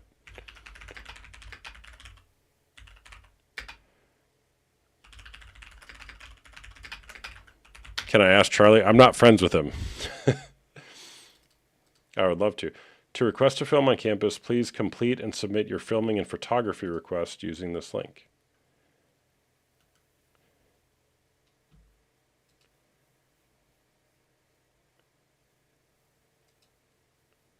That's something different.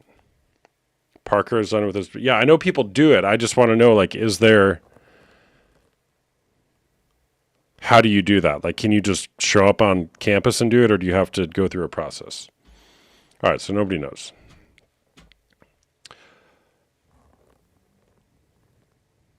call the dean. Hey, Dean. This is Austin. I talk about porn on the internet, and I want to come cause some ruckus on your campus. How do I do that?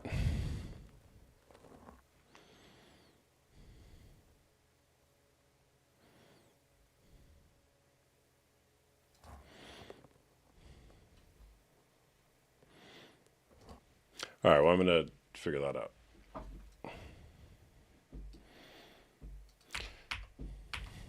For a study in social ethics. Well, that's true. Oh my gosh. Oh, I can't wait to say certain things on a college campus, particularly with regard to. Never mind. Don't do it, Austin. All right. Who's next? Megan. My name's Austin. Nice to meet you.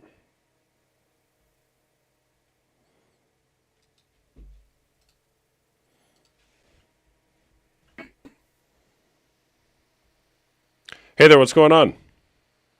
Hello. Is porn cheating? Hello. Hi there, is Can you hear porn me? cheating? Yes. Absolutely it is. It's a moral just upset. It's not okay. The people that think it's okay, I'm 59, just went through a divorce because my husband had been cheating since a year after our marriage with teenage boys and men. So I would say after 24 years, all my question marks came into place. The I can't touch you, the limp part below, it was a crazy experience, but we adopted a child. I didn't want to fuck up, and now that kid's 19 with me at my mom's in Wyoming, and we're getting ready to move back to Nevada. So this guy's a level 3 IT guy for the state of Nevada.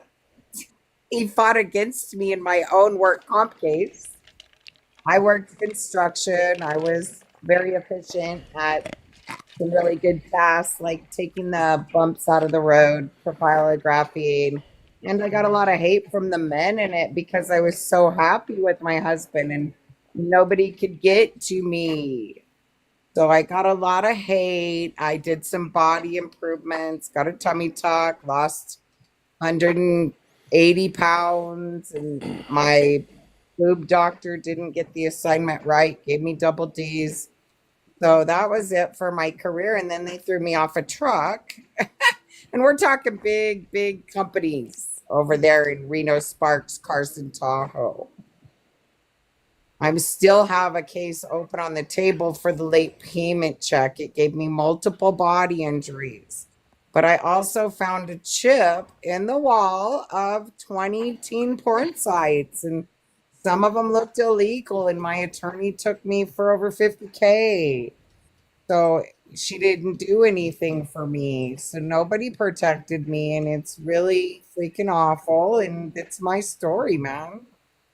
And Wow. yes, porn was always cheating because I said, man, if I'm not enough porn for you, I'm not having porn in a house. I'm not being a foster parent playing porn.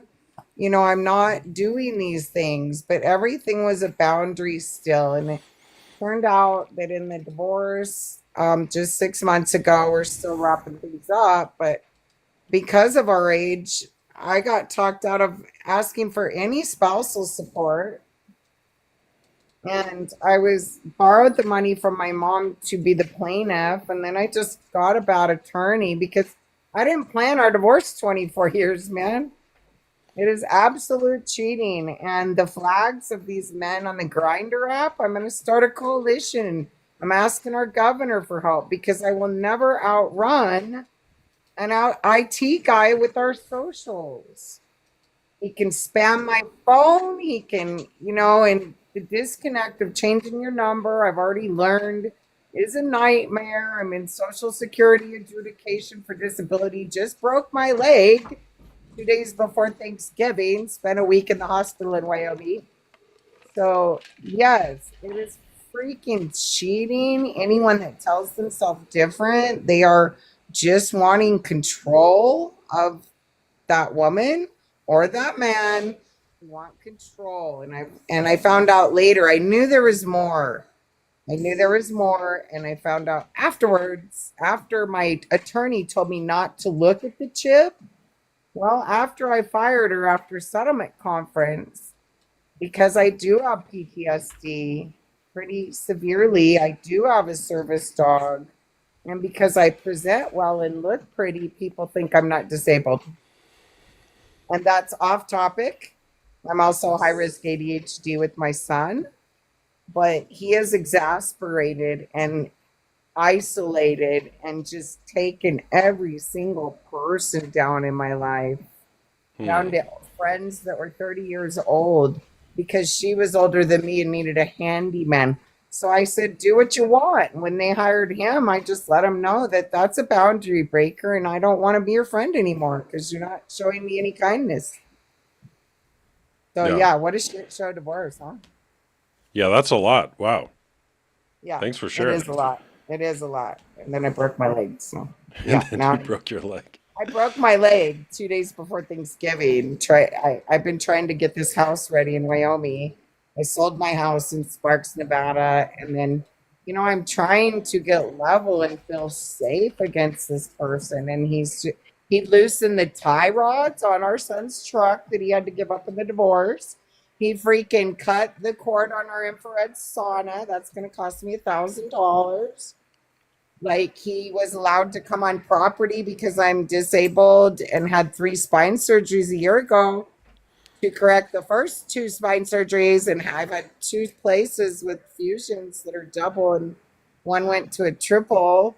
So yeah, I'm just chasing my ass tail and everybody thinks, oh, you look freaking crazy. And everybody wants to do the judgment card. But it was a very long process. And when I did tell the sheriffs, they said I had to look at the chip. So I looked at the entire chip, me and my son, believe it or not, he was over 18. And there's 20 protected by porn sites of teenage boys. And then there's about 24 pictures that were not protected that were very questionable. The boys looked like they could have penciled in pubic hair. But unfortunately, the Child Sex Crimes Division that works undercover on these things said, I can't arrest him for this.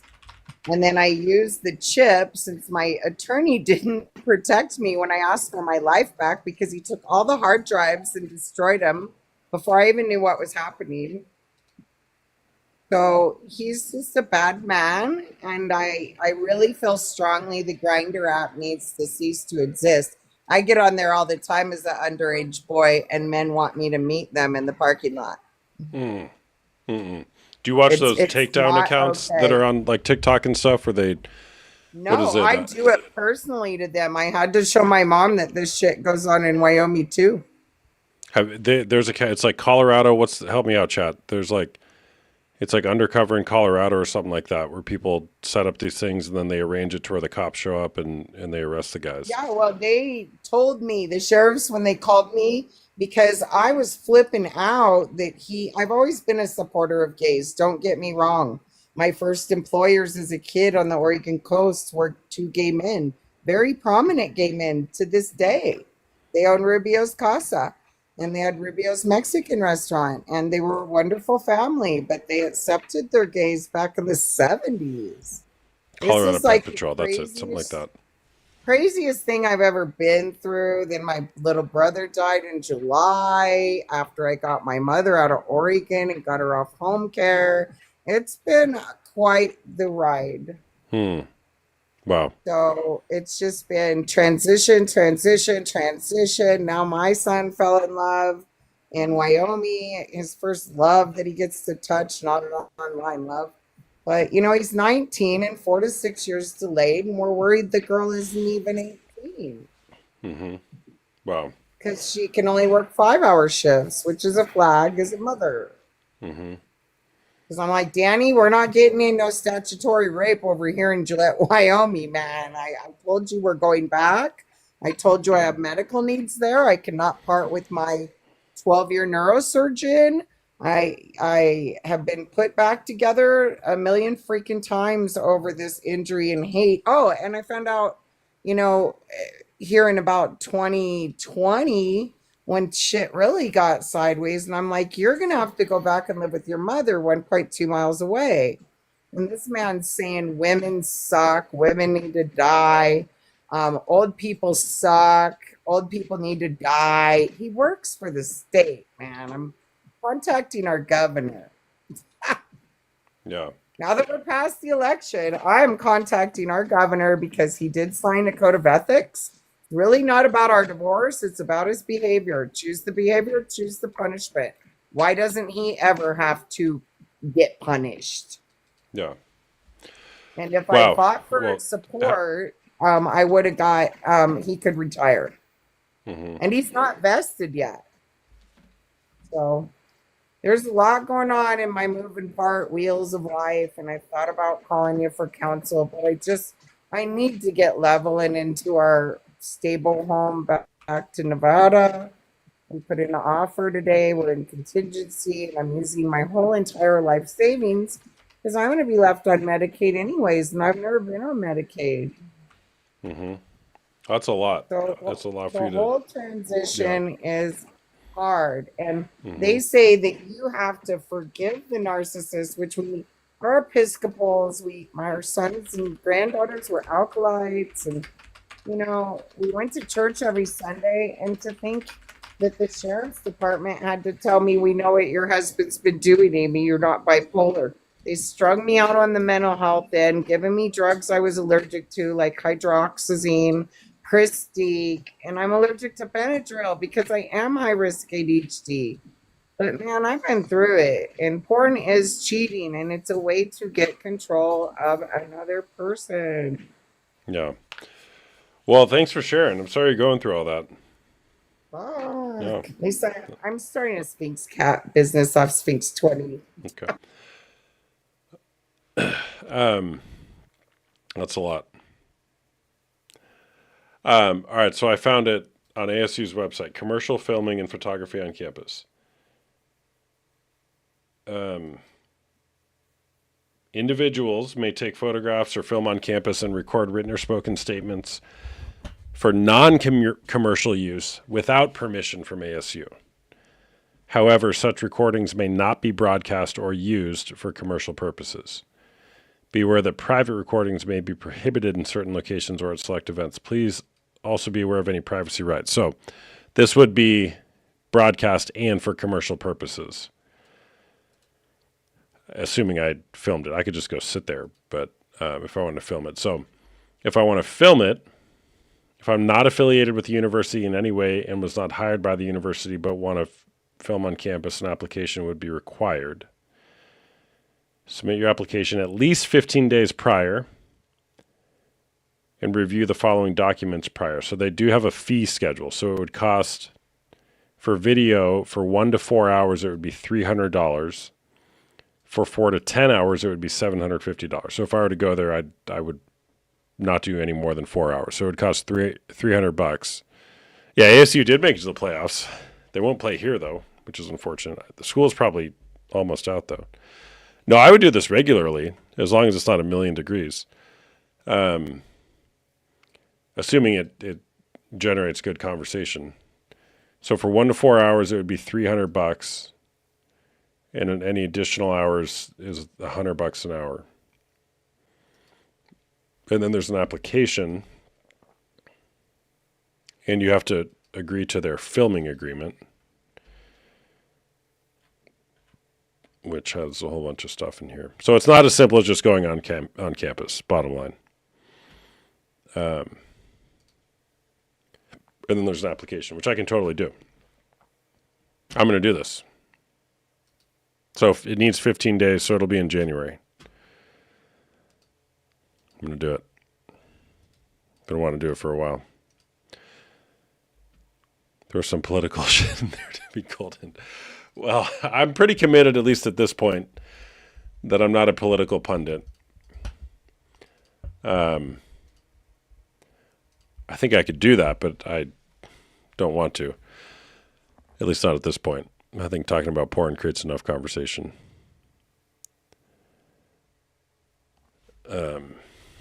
Be in Phoenix in January. Let's go.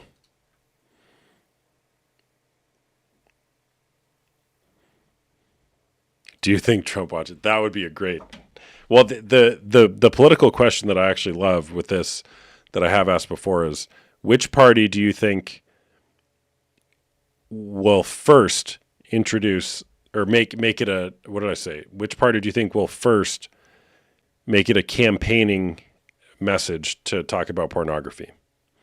JD Vance did talk about it. I've seen him talk about it on a few different things. I didn't hear Kamala or Biden talk about it. Who has, Caitlin? All right, I'll bring on like one or two more guests.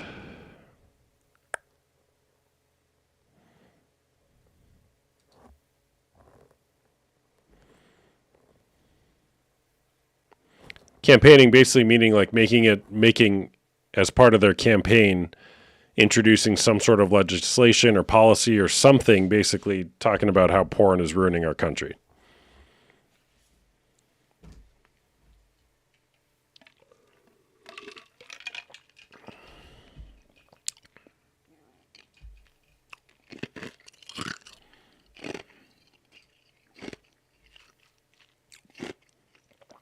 Katie? No, Katie. It might have been on Rogan where he mentioned it. Let me see. With JD Vance's well-established opposition to porn, you would think he'd have a stronger opinion about North something, blah, blah, blah. JD Vance is part of an unconstitutional porn ban push.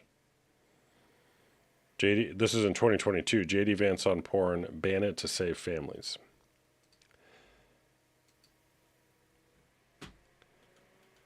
So I guess he's talked about it a lot. All right. Anyways, back to...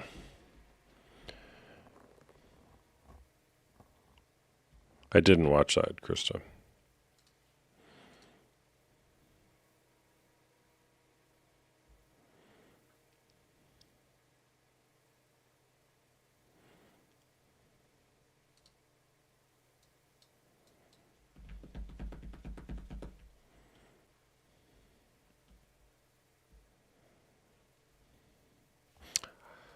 Blair?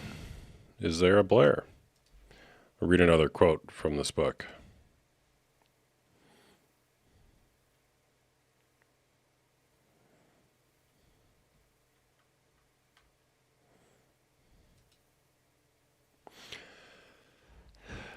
Outgrowing pornography begins with recognizing the grip and impact it has on us, and with ceasing to rationalize or justify its continued use.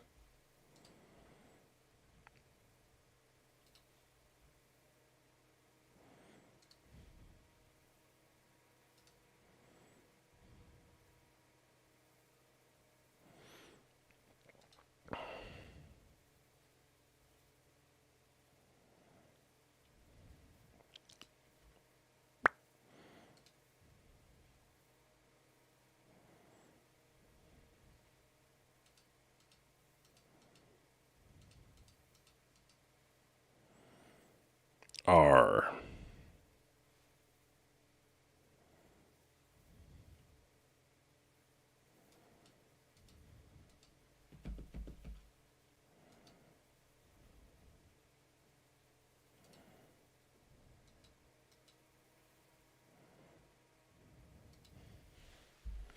Do I have any Christmas decorations? I have a 12-foot gingerbread man in my front yard. Are you kidding me?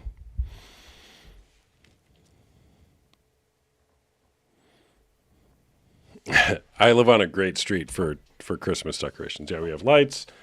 We have a gingerbread man, a Christmas Mickey Mouse, Christmas tree in the window. And every once in a while, the inflatable gingerbread man, he struggles. He struggles to become erect, if you will. No pun intended. And sometimes we have to help him out. What's the weather like there? It's freaking cold. The high today was 64. The low is 40. Can you guys believe that? It's so cold. That sounds like a bushy street. Yeah, our street just happens to have a lot of lights. It's great.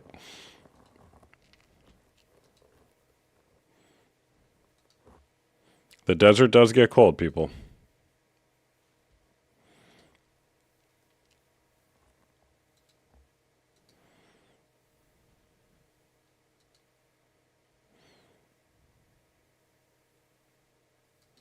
Yeah, Vegas and Phoenix are pretty similar.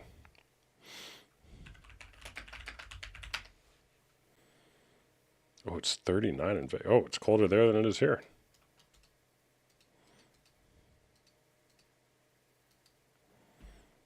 $42 and 37. That's cold. Jake, all right. Why is this not working?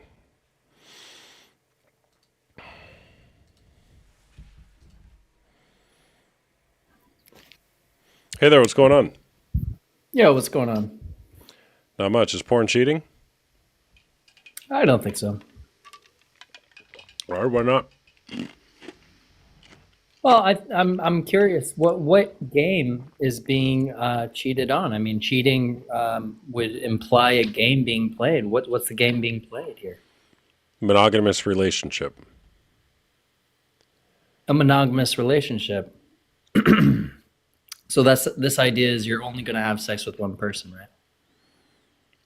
right? Not necessarily have sex with, but be committed to and only have eyes for one person.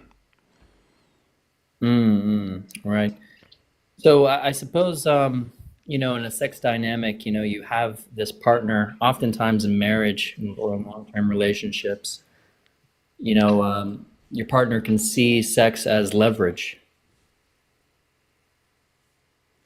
Isn't this true? Sure it is for some people. What's your point? Well, it seems that porn is an outlet for natural desire, so you don't actually have to, it can calm down the negotiations on this particular issue. What do you mean? Well, like for instance, if your libido is not matched with a woman's libido because you're a man, maybe she's just not in the mood, but you're in the mood. What if it's the other way around? What if you're not in the mood and she is? If she uses porn, that's okay. That's fine. She can read a book. She can do whatever she wants. She can watch some porn, whatever. Are you in a relationship? I would agree. Yeah, I'm currently in a relationship. Okay. What's the agreement you guys have in your relationship? There is no agreement. We don't even talk about it. I mean, with regard to like faithfulness and monogamy. Yeah, we're not going to sleep with other people. Okay. But it's okay to masturbate while watching strangers have sex?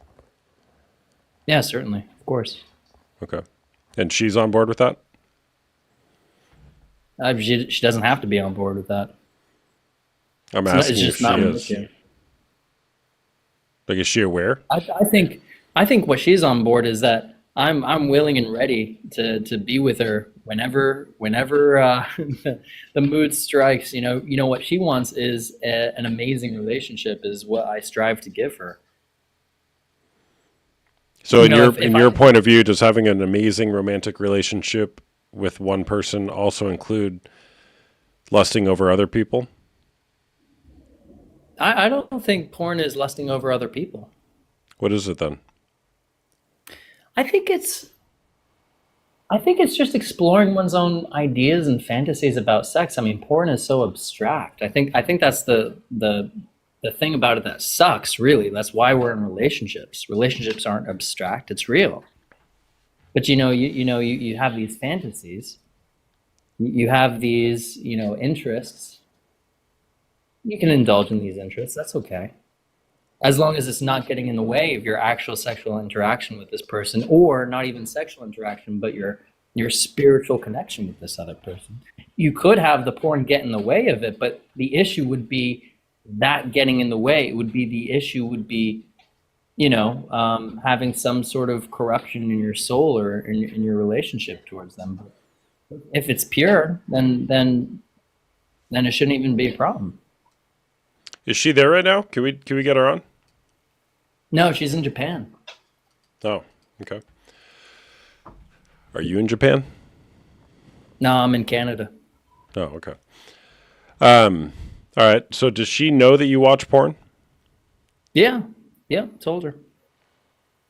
How often do you watch it? I watch it every other day. Is she aware of that? That you watch it every other day? I mean, I haven't gotten into specifics about, my own sexuality, but if she asked, yeah, I'd be honest, for sure. So she knows. Tell me more about that. Usually, when somebody says she knows I watch porn, it usually means that at the beginning of the relationship, there's like this 4-second conversation that's like, "Have you watched porn? Have you watched porn? Yeah, yeah," and then we never talk about it again. To what detail have you talked about it with her? Very little detail. Okay. Basically, basically it was like, hey, you know what? This is a long distance relationship. You're going to be gone for some time. We're spending 3 months away from each other. I'm not seeing anybody. I'm not interested in anybody else. And if I have an urge, I'm not going to go to somebody else. I'm going to relieve myself in my privacy. And that's it. Well, hold on. I thought you said you watch porn. Yeah, and I said relieve myself in my privacy. You said you're not gonna go to anybody else. You're looking at other people. Correct. I'm not having a relationship with anybody else. A relationship with the porn actress, this is a purely consumption thing. The thing is, it's not a relationship at all.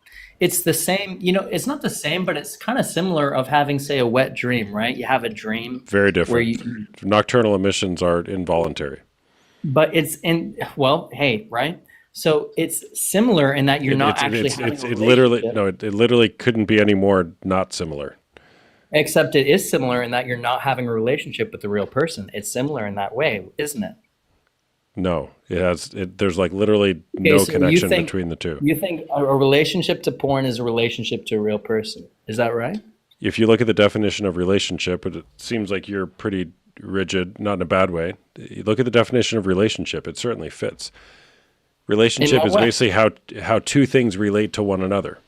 So yeah, you could say you're having a relationship with the person. They're on not the screen. relating to me at all. They don't even know I exist. There's no. You are in relationship relationship with the person on the screen. And what's the relationship with the person on the screen? It's not the relationship is you're watching them. That's the Okay, relationship. and what's the There's not an relationship emotional with that person on the screen with me? There isn't one, but there is one for you. So it's not a relationship. You are in relationship with the person on the screen. No, that's not. If you say I have a girlfriend and this girlfriend doesn't know you exist, you don't have a girlfriend. That's not a relationship. The relationship is literally the way in which two or more things, concepts, or people are connected. So the relationship, you're connected to the porn, that's a the very person on the broad screen. definition of It is. relationship. It is. I know it is. It is. Okay, in that way, you have a relationship with me right now. We're in a Correct. relationship. I do. We are in a relationship right Cheating now. on your wife. Great. No, I'm not, because this is not romantic in nature. And I'm not masturbating. Are you masturbating? No, but we're in a relationship. So it's That's what you're it's- saying. It's no. We are in relationship right now. We absolutely Oh are. my God. Just like if I talk to a person, that's a relationship, right? What's that? So the way relationship is how we relate to each other, how things are related. Anyways, Yeah, and the way that I'm relating to porn is in a very healthy way. a healthy way. So I'm not seeing it as I'm in a relationship with this person. I don't see it that way. I'm literally just aiding my own relief like pooping. It's literally not spiritual at all. It's not, I'm not falling in love with these people. And I don't think she's threatened because there is no way that I'm going to neglect or renege on our commitment to one another through this interaction. what is To me, your it's completely commitment to suboptimal. her?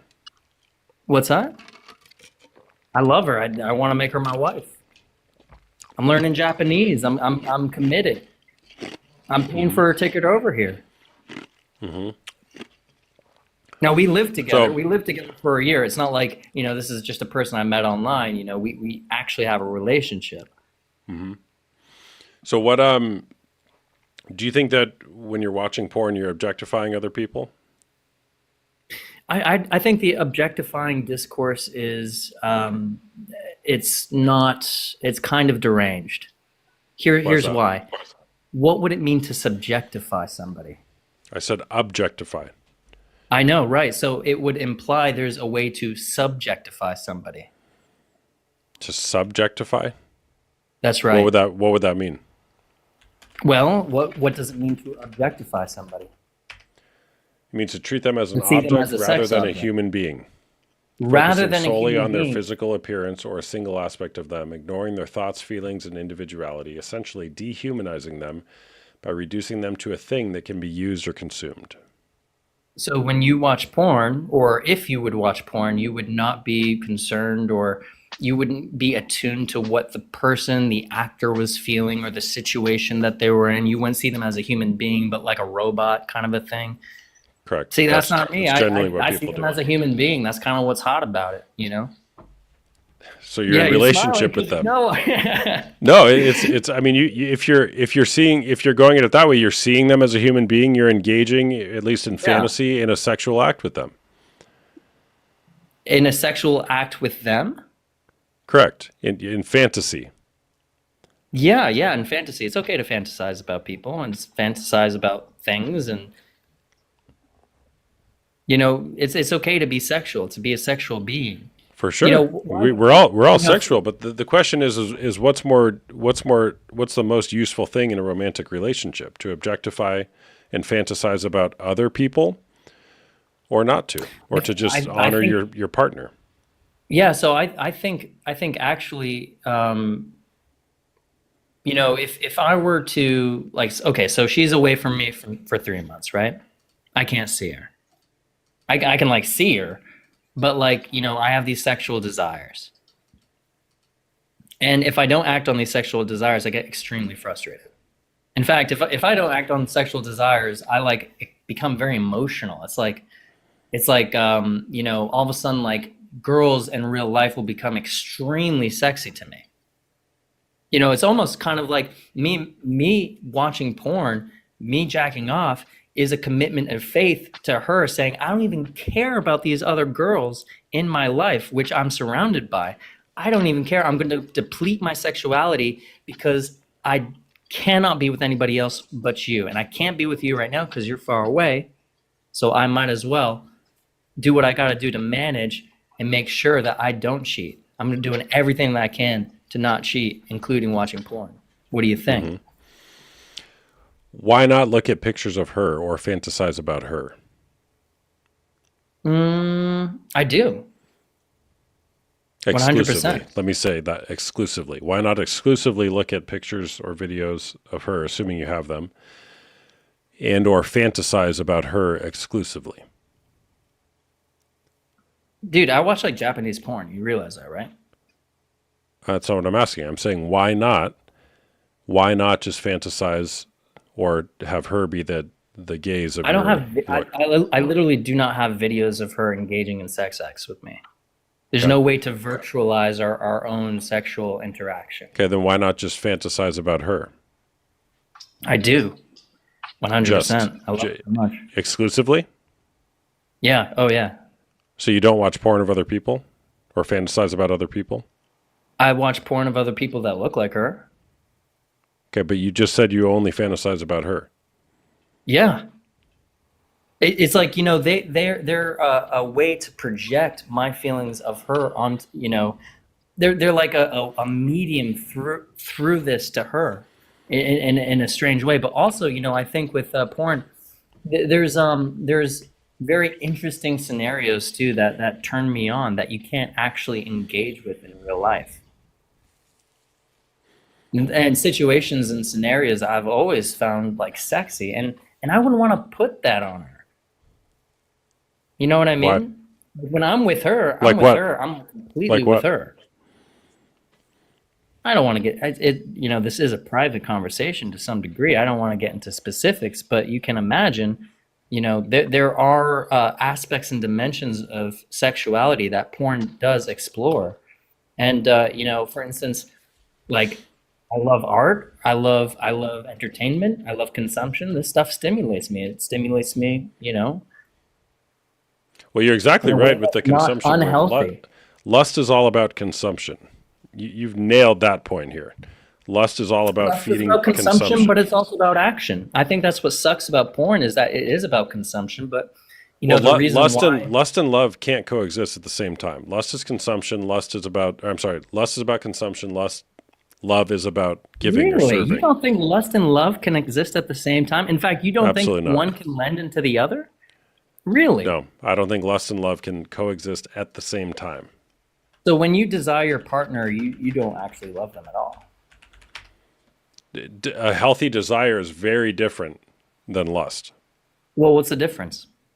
Lust is consuming. It's consuming of another person. It's taking from somebody. Lust is No, love no, is you also want to giving. give. You also want to give. Lust is also giving. Literally, as How? a man, you're How? giving them the dick, man. Yeah, I know you know what I mean. You're smiling, dude. That is. Oh my god. You're giving it to them. They love it. They love that fucking dick, dude. And you're giving it to them. It's a generous thing. They want it. You give it to them. It's true. You How can't old do are that you, with man? a porn actress. I'm 36. 36. Have you ever been married? Yeah. How many times? One. What happened there? Well, we married because she was an American citizen. I'm a dual citizen. I was trying to get her over to the American border, or rather over to the Canadian government. Basically, we removed ourselves from the context which we fell in love with. And, you know, basically she couldn't get PR for a year and a half. We slowly went crazy with the stress.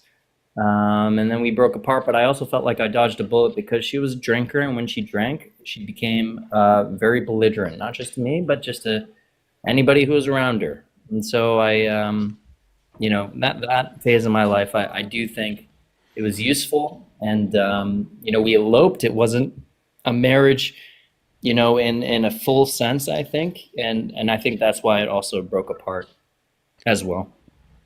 Got it. If you're insinuating that it would be because of a porn usage, you know, I completely disagree that would be the case.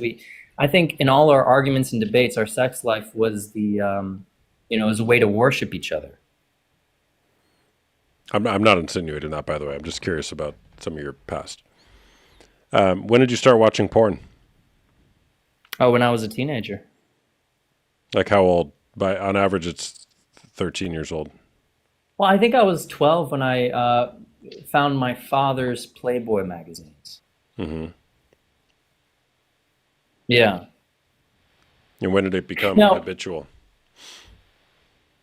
I mean, sex is habitual. So, I mean, my porn usage is basically habitual if I'm single or if I'm not with a woman. If I'm with a woman, I'm habitually having sex with her. And watching porn. No, I'm having sex with her. Oh, so when you're physically with your girlfriend, you don't watch porn? Only if I'm dissatisfied with the relationship. So when you're dissatisfied with the relationship, you turn to pornography. If I'm dissatisfied at the moment with the sexual relationship, yeah, I think I would end up watching more porn. It is true, yes. And that way it may be frustrating. Or I mean, it may be frustrating for my partner, you know, to say, "Oh man, you're watching a lot of porn," but then it would be a situation where it's like, "Oh, we haven't had sex in like 2 weeks." Mm-hmm. So, Like I have to have a release. You literally don't care about, you know, my sexuality. You have a different libido in that case. what happens if you know, don't have I'll the watch porn. release? If I don't have the release, I get extremely frustrated. Like, what's the longest you've gone without releasing? Oh, it's probably like a week. A week. Okay. Yeah, I've got a pretty high libido. I got a high libido for sure. I Do you think that's high? I don't know. I feel like as a man, No, I mean, I don't. as a man, I got to. I don't know. I disagree with you. Can I read you a little excerpt from a book here? Yeah, sure. It says Paul assumes that he's very sexual or has a high libido because he has sex or masturbates 2 or 3 times daily. He is chronically anxious and edgy, often feeling saturated or overloaded with fear and anger. Rather than working with this, he channels his surplus emotional excitation into his sexuality, finding considerable energetic release through doing so, using his ejaculatory capacity as a kind of discharge valve for his unwanted emotional energies. In this, he is reducing his sexual partner, or hand, to little more than an outhouse for the energies of his anxiety and anger. He is, in short, eroticizing his need to rid himself of his emotional tension, while viewing himself, perhaps with pride, as having a very strong sexual desire or libido. So he's So maybe- ridding himself of emotional tension. Is that right? It's emotional. Mm-hmm. My point is, I don't know. It oftentimes seems people like it's think, different. It's a different feeling than emotion. okay, Don't you think? well, I think, you want my opinion? You want to know what I think? Sure. Yeah. Yeah. I think you're so far gone from even knowing how to handle your emotions and your feelings that you've used masturbation as a crutch for so long you don't even know what to do. That when things get No, hard I in your think- relationship, you go masturbate. I mean, I think you're projecting a kind of assumption upon me, but No, really, hold I'm on. I'll tell you. I'm You a asked for poet. my opinion, You know, and I gave you my opinion. It's just my opinion. Yeah, so when it comes to actually managing my emotions, right, or expressing my emotions, having a connection with my emotions, and of course, it's not just emotionality; it's spirituality as well. I do poetry.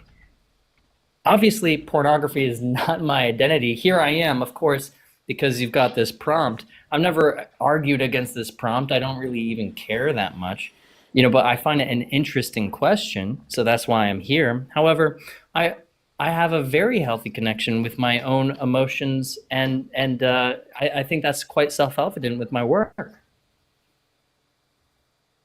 And I would say that is the connection. That is the actual spiritual work. The pornography, like I said, it's like nothing.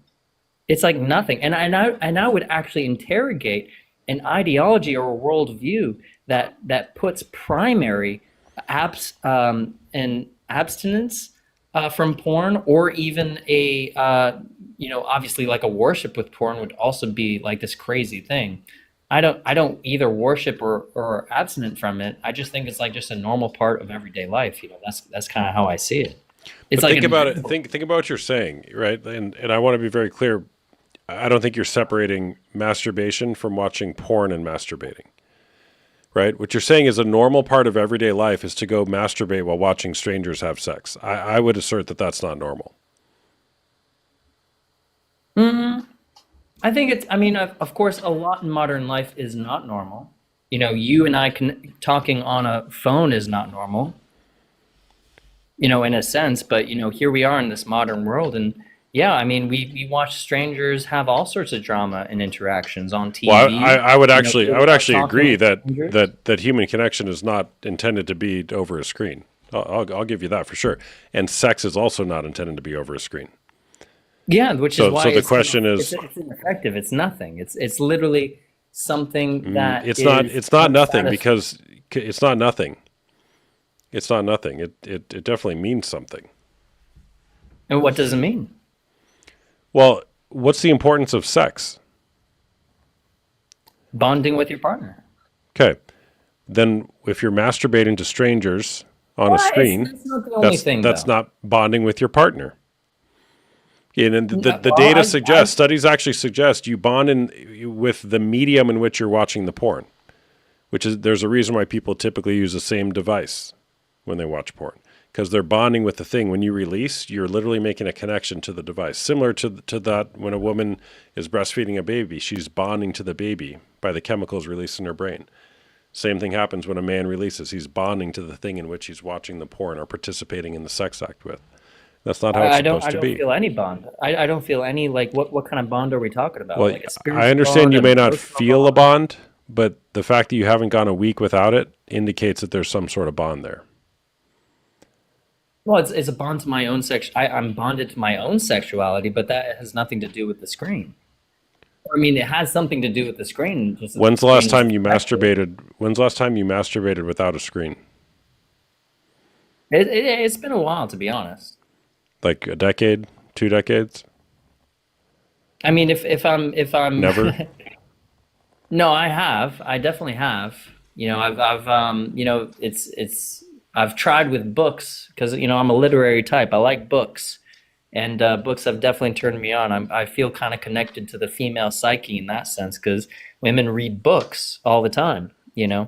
I wouldn't consider like a woman reading smutty novels to be cheating on me. I think it'd be actually kind of interesting. Hmm. Anyways, I've done that, but I find the visual stimulus to be effective. But Well, I'm what it's interested in other things. effective. Yeah, but here it is effective. It's effective at cutting off emotional intimacy. In what sense? The degree to which a man is involved in pornography is the degree to which he's not available for relational intimacy. So there's a correlation between the more porn minded, the less relational intimacy. I wouldn't say that I'm porn minded though. Porn, it's literally like 5 minutes of my day. If I do it, and it's like I've got another great quote for that. Hold on. It's not about the time spent. This one will take me a while to find because I didn't highlight it.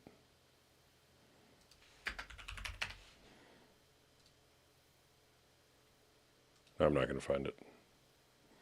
But that's a myth. It's not about the time spent. It's what you're doing.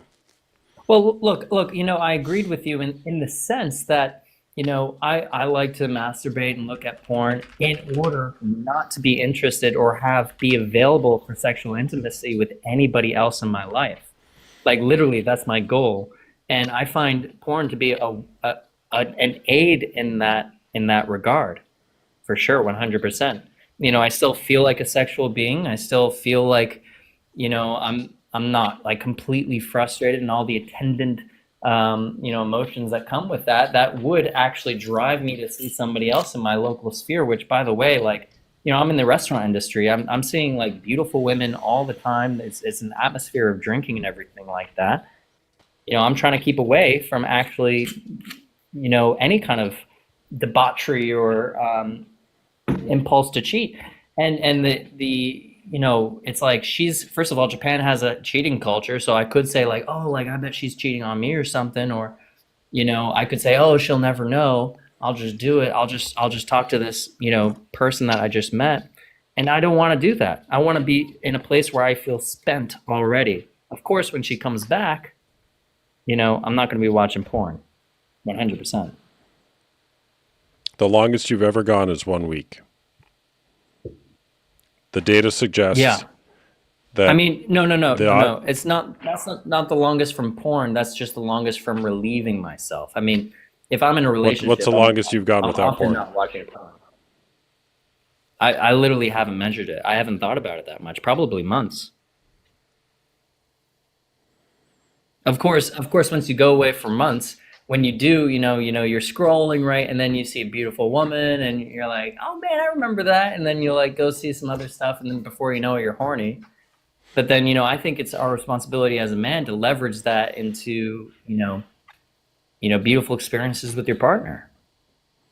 Well, which you're preventing from happening when you're masturbating to strangers on a screen. What's that? You're preventing beautiful experiences from happening with your partner when you're masturbating to other women on a screen. Yeah, that's true. Yeah. Which is why I wouldn't indulge in that sort of thing if that was actually not going to help the relationship. If the relationship is like turning platonic as such, regardless of my own contribution to the relationship, then I might do that in order just to like keep the peace, and not force that kind of energy upon her and saying like, oh, you're responsible for this because you're the only one who has to deal with it. Yeah. Do you think that pornography is something that you're wanting to outgrow? No. You want to rely on it forever? I wouldn't contextualize it like that.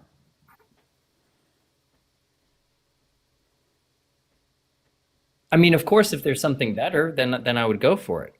It's simply the best that I got right now, to be honest. Yeah, I got that. So Do You you know what think I that? mean? Yeah, yeah. Well, for sure. If it didn't seem like the best tool, you wouldn't use it.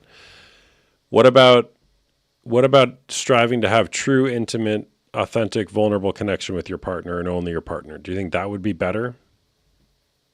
I would, yeah, I have true intimate connection with my partner and only my partner. But that's not true.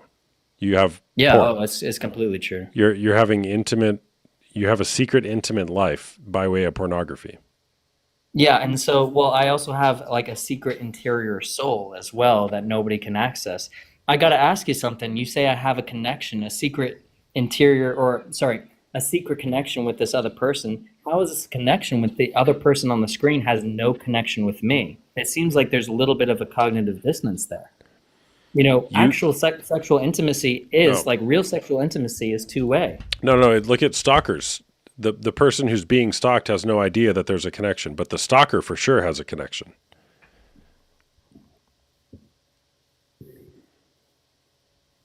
Yeah, but it's not, you're not in a relationship. It's not cheating. That's just a creep. That's just a stalker. Creep's a good word here, man. It's a good word you Yeah, introduced to creep the is a good word. conversation. I think, you know, it's so interesting, man, because creep is a sexual, you know, attack on men in the way, and it corresponds with slut, which is actually what pornography is about, is the connection between creep and slut. Interesting, right? You know, the sexes are Well, as somebody who's staunchly defending his porn use, how does that make you feel? The way you just framed it. Well, I'm not so much into slut shaming. I'm not so much into creep shaming either. Of course, you know, there are some creeps you have to defend yourself from, and of course, obviously, slutty behavior definitely has its limits and needs those limits. I think pornography can often be safe and is safe. Of course, you know, like if you indulge in things that you know, are violent in nature, you know, I wouldn't do that. I wouldn't recommend that. I'm not about that. But you know, Did you know that up to 88% of porn scenes depict acts of physical aggression or violence? 88%? Up to 88% of porn scenes depict Who's acts making of that analysis? I don't agree with that analysis. Well, you can disagree with it. It's been studied. But how are they defining violence there? How are they defined? I don't know in that particular study. It's on fighththenewdrug.com. Well, I think that would be an important aspect to the study, no? For sure. Yeah, and if you're that interested, go read the study. Fighththenewdrug.org. I'm sorry. I like. The Do you porn I ever watch does watch? not Do you have ever? violence in it. LOL. Do you ever go to for real. the Like, major? it really doesn't. It doesn't have violence. So what would you consider violence? in If porn? you did you say you watch porn? Choking? I'm conflating stories here, but did you say you watched it every other day? Was that you? Yeah. Oh, yeah. Currently, Yeah. right now, yes. Yeah. Okay, so Yeah, if you've for watched sure. porn every other day Now, if I'm over in a sexual, multiple if I'm in a decades, sexual relationship, Yeah. I would be having sex every day. yeah. Or sorry, every other day or every day. So let's just say 25 years times 365. Let's say only a quarter of those days. So if you've watched porn around 2,500 times, it's basically statistically impossible that you haven't watched violent porn or grape porn multiple times on repeat. On repeat, huh? I'm sorry, repetitively, multiple times. There was a study Except that if I analyzed. don't- Except There's if a I'm study not that turned on by analyzed. that. No, because you're, in my opinion, which you may not like it, you don't even know what would be consensual or not in porn. It's very hard to tell, even for researchers, to decide what's consensual or not. There was a study on the Major Hub site where 1 in 8 videos on the home page only had porn videos of either minors or grape. 1 in 8. 1 in 8 minors and grape. I 1 don't in know, 8 man. videos on the home If you're page telling me only. researchers have a hard time finding this out, then like how are these studies actually Bro, credible? and here you are. You're arguing the validity of the studies, which is a valid point. However, there is hundreds of them, thousands of these studies, and you're hanging your hat on, well, they performed the study wrong. I'm just pointing to the curiosity that what you're saying isn't making sense. That researchers themselves have a hard time finding what's violence and what's not, what's consensual, what's not. But then they make these claims of, say, 88% actually do contain this stuff. And that's what you're hanging your hat on. Well, personally, as opposed to saying, "Oh my gosh, I might have masturbated to a grape. That's alarming. I might want to look at my behavior." No. I really don't think that way. I mean, I was raised by a feminist. Of course you don't. I've been in that kind of milieu. I actually kind of find that to be, I'm not Christian, so I think a lot of these kind of arguments actually do rest on a Christian foundation. I wasn't raised a Christian. I was raised a feminist. And, those values were kind of the religion that I was, that's foundational to me. Like what? And What would that be as a feminist? Oh, of course, that there's a patriarchy, that men and women are totally the same and equal, that men oppress women. It's got a Marxist foundation where they basically treat, capitalism as patriarchy, and that men are like capitalists that are oppressing women, and so on and so forth. I've completely outgrown that kind of thing. Unrelated to my porn usage, that has more to do with just actually like asking questions and realizing, like, my delving into philosophy there. Mm-hmm. So what do you believe now? If that's how you were raised, what do you believe now? I've developed my own worldview. I don't subscribe to religion. I think I am sympathetic to Christianity because, as a guy interested in literature, I can view the Bible, for instance, as a piece of literature. What I believe is that I think we're on the cusp. As far as the spiritual dimension here, what I believe is that we're on the cusp of something like so far beyond with AI and the singularity and stuff. I think probably if my feelings go religious, they're more so in that direction. I believe if we completely understand the brain to completion. So what do you believe? What do you believe? You said a bunch of theoretical stuff, but what's your beliefs? So I think if we, for instance, what I believe is that if we understand the human brain to scientific completion, for instance, if you can model it to complete prediction status, which we can't and never will be able to. I think with AI we would. It seems like we're on the trajectory, and if we do, that would be the point of singularity. Everything would change completely. That would be a complete theory of ethics. That's what I believe. Okay. Fundamentally. Okay, so what do you believe? What I believe is that currently we don't understand the human brain, that you're making claims about the human brain, and those claims may be convincing to other people, but I don't think that we do have that. However, I do think the question is of supreme importance. With regard to what? The scientific understanding of the human brain to completion. That would be replacing my God, what does that mean? What does that mean? That I think that is the philosophical concept par excellence that would be the complete theory of ethics.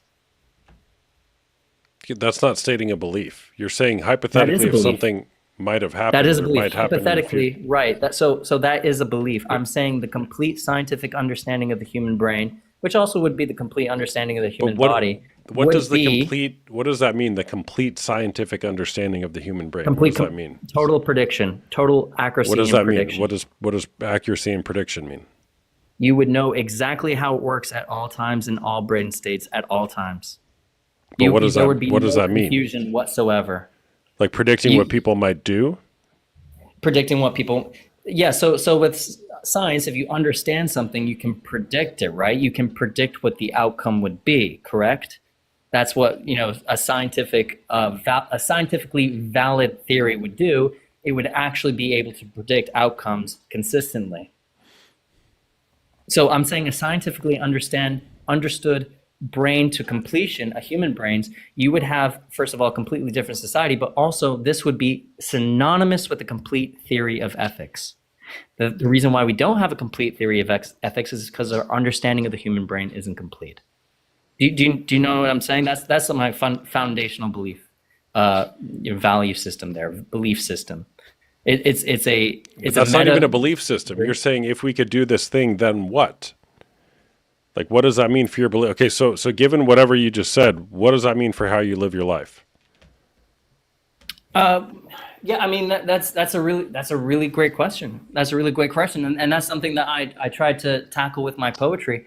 I think of course I'm of limited capability, and I don't think I can. Maybe I'm just a pawn or a small player in this whole thing. But that is the foundational value system by which I operate. And by the way, it seems quite effective. You didn't state a value system though. You just said if we could map the whole human brain.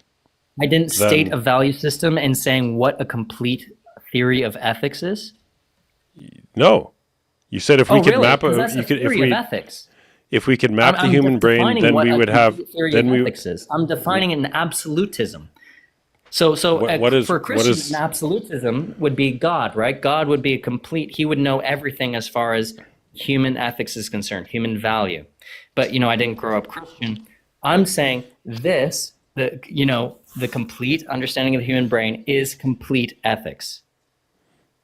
So that is a value system. That is a value proposition. It's a proposition about values. No?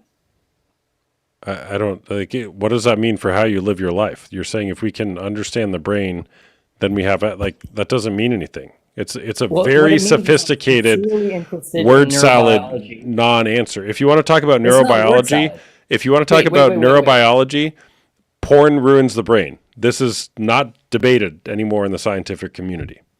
Oh, really? You think yes. that is... Oh, so you were absolutely. saying that we will never know the human brain, but then now you're saying this is not debated. Interesting. Nope, that's not what I said. I think that's a little bit of a cognitive dissonance in you, my friend. Nope. Two things can be true. I don't think that we will ever completely know the human brain because we're too complex in that. We're way too complex. Right. And something that's an opinion statement, by the way. And it's also been proven that pornography negatively impacts the brain. How can that be proven if you don't know how the brain works? No, there's a difference between knowing how the brain works and having, like you said, a complete understanding. The difference being complete. Yeah, meaning that you know how the brain works, like a total understanding. So if you understand, say, the physics of, I don't know, say a slide, right? Very simple. It's a complete understanding because it's a very simple kind of procedure. Do we have a complete understanding of physics? No, absolutely not, because it's extremely complicated. So I Then would be using- very skeptical of anybody exactly. who has conclusive, non-debated, as far Then as using your same logic, we can't know how a slide works until we have a complete understanding of physics, which we don't. You think porn addiction. So the thing is, you're relating porn addiction as this kind of surface level, like very simple childlike kind of physics, whereas the reality of physics is like so beyond us. It's so like above us. It's so below us. And of course, our brain is of that complexity. It's the most complex thing in the universe. And you're making a holistic comment about that thing that you don't know how that works. You know what I'm saying? I'm just different stating than, say, no. I'm saying I'm just a guy. I'm just a guy that talks porn about the internet. And my opinion is I don't think that we will ever fully 100% figure out how the brain works. 100%. That's just I have not studied neuroscience in depth, right? But my experience on this earth, and from the little that I have read, which is probably more than most, I don't think that we will ever fully know the complexity of the brain and how it works to a T. Yeah. So how do you interpret the recent advancements in AI? What do you mean? I mean, they're absolutely profound. Yeah, they're very cool. It's a really cool technological advancement. 10 years ago, people would be sounding exactly like you about what we can do now.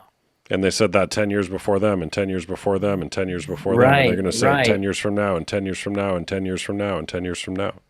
So you're saying it's hypothetically impossible to understand the human brain, even though it No. exists on a material, That's not what I said. substrate.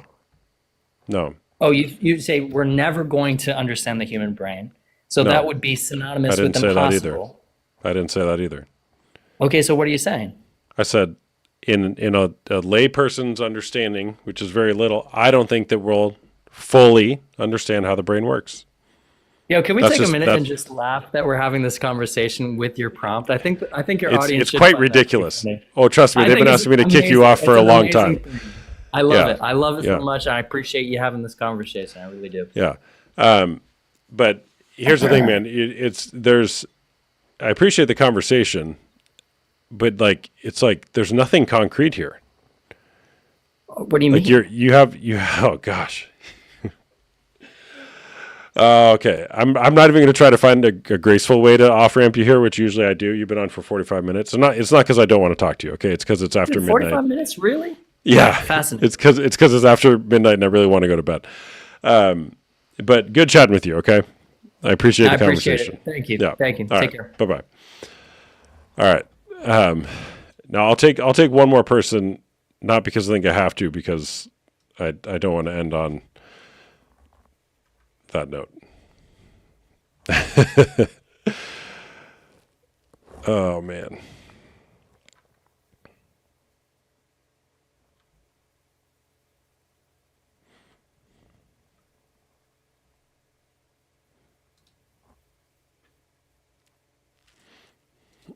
Neither do we, so thank you.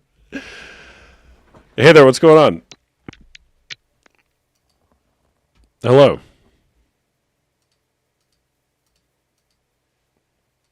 Hello.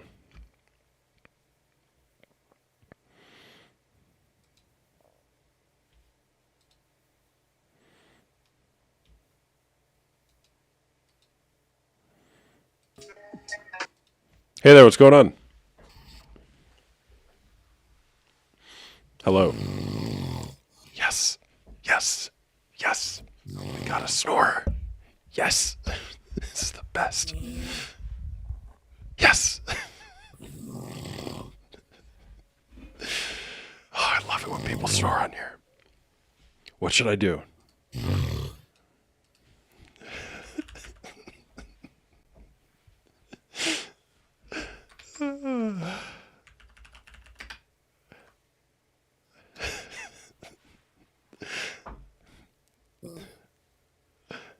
Should I do a baby crying or a siren?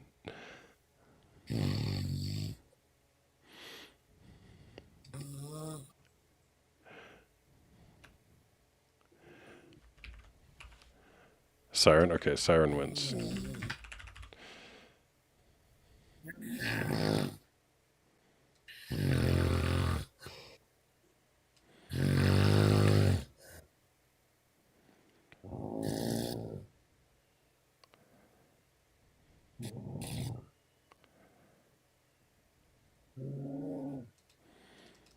It's not working.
We did it.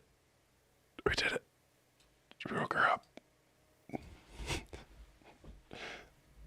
Gosh, that was an intense cry. Jeez. I had flashbacks.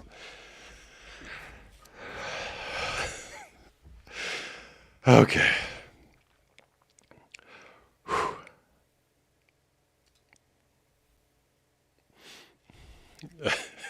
Gotta go check on my kids after hearing that. Hey there, what's going on? Nope.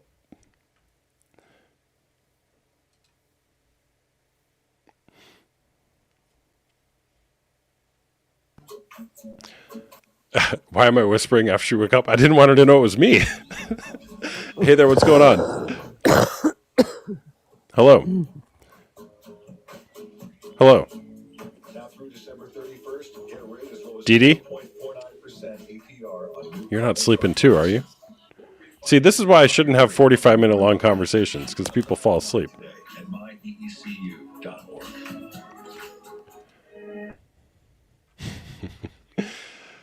All right, now I got to pee. I'm going to have to go to bed. All right, by the way, I'm a coach. I do one-on-one coaching as well as group coaching. Yeah, because he's so gay. Hello? Homosexuality made me tired. Willow, you're on TikTok talking about porn. We heard that. Somebody's playing for the other team or what? What? Hello. Hello. Hi there. Hey. Is porn cheating? Yes, 100%. Okay. Make that 1,000%. Yes. And 1,000%. yeah, we were just sitting here like talking about the last guy. Mac is like, oh, you made us fall asleep with or like made other people fall asleep with, just oh my god, like I think I have a headache. I don't know. Uh-huh. He Got it. He was bad. Yeah.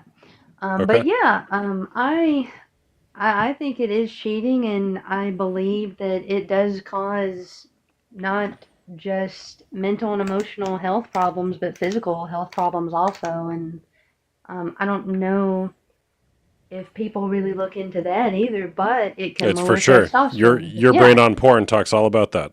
The eggplant stops Yeah, working yeah. not in all cases, but in many cases Mhm. when people watch too much porn. Exactly. And I mean, it seems to me in my experience too, just people I've known and then people, other people's stories and anecdotes, that if their partner is heavily addicted to porn, it's like, oh, well, there was a change in his behavior. He became violent towards me. And I think there's a huge connection with that. So, yeah, and I really hate that people, they just look at it like, oh, it's a release. Oh, my partner's not available. It's not a big deal. It's a huge deal, because not only will you start viewing your partner differently and comparing them to the people you do see on the screen, which might be AI too. You have no idea who you're looking at. I do feel like Cowboy. it does. Yeah, I feel like it does eventually incite violence in people, like you were talking about. 88% of porn is violent content, and I fully believe that. Mm-hmm. So, yeah, pretty much, and well, not even pretty much, but everything you have said and talked about, and even the quotes that you read from the book. I got a last lot of night. quotes. I got a lot of Yeah, quotes. I love the quotes, and I love it. Like if someone comes on and they're like, "Oh, there's no scientific evidence to this," or whatever, you're like, "Let me get a quote right quick," and I'm like, "Yes, please read them like 10 quotes from this book, please. Maybe they'll get it." But Yep.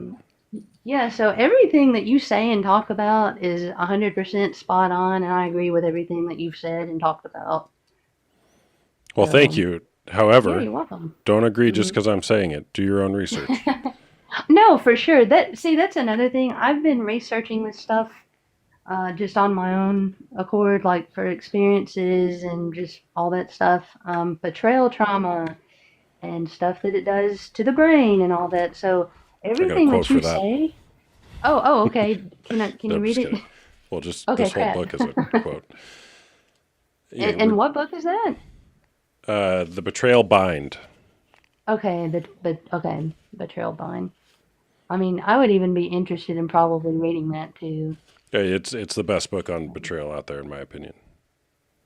Oh yeah, I'm sure. And Yeah. I'm not just saying that because you said it. Yeah. Well, I So, can say with 100% confidence that this is the best book that I have found on betrayal trauma. mhm. I mean, All right. I would totally be interested in that. But Yeah. also, one more thing. Thank you so much for having these lives and just having this page in general, because I feel like more and more people need to hear the unfiltered and unraw truths of the damage that porn is causing for not just relationships, but for people as individuals too. I really hope that people can start getting that. Yeah. My pleasure. Um, Thanks for yeah. being here. Oh, Yeah. I like thank to you. just bring the truth to the light.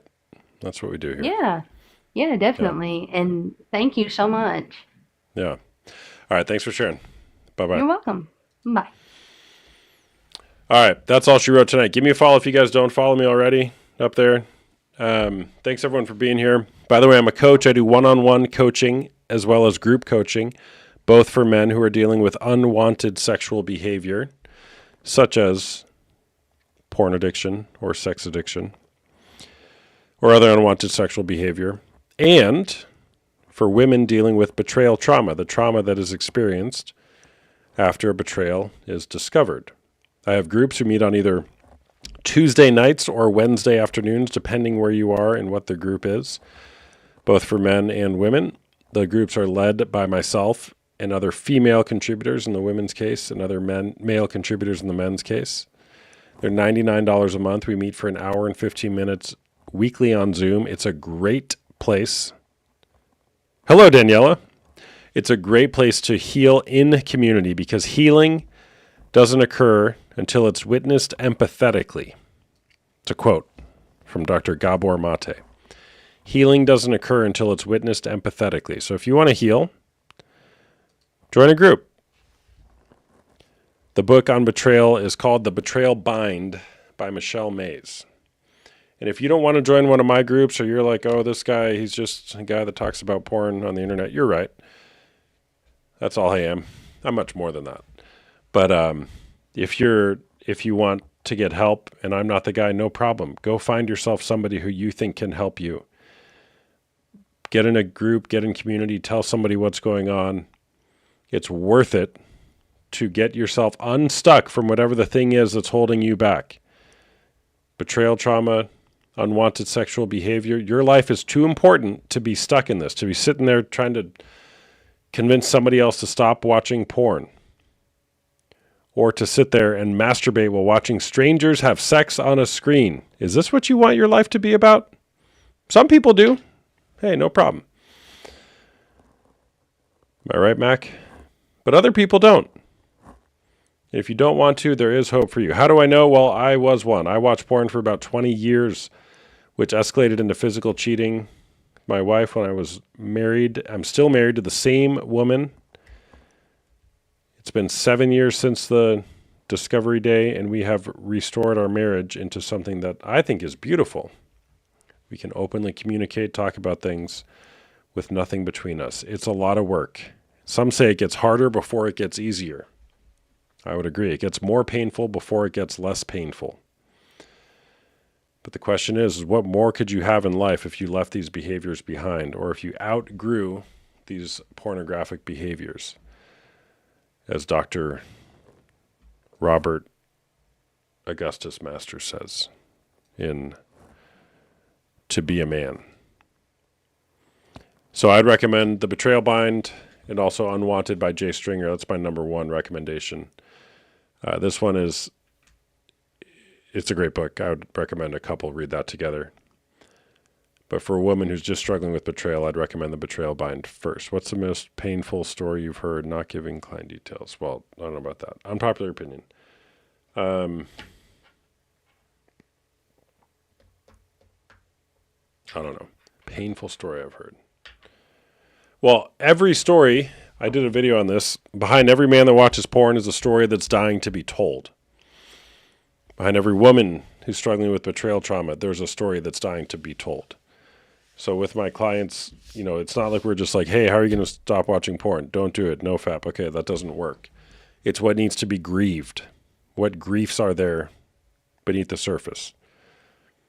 I've walked through death of a loved one with people, death of a child, death of a parent, abortion, divorce, job loss, bankruptcy.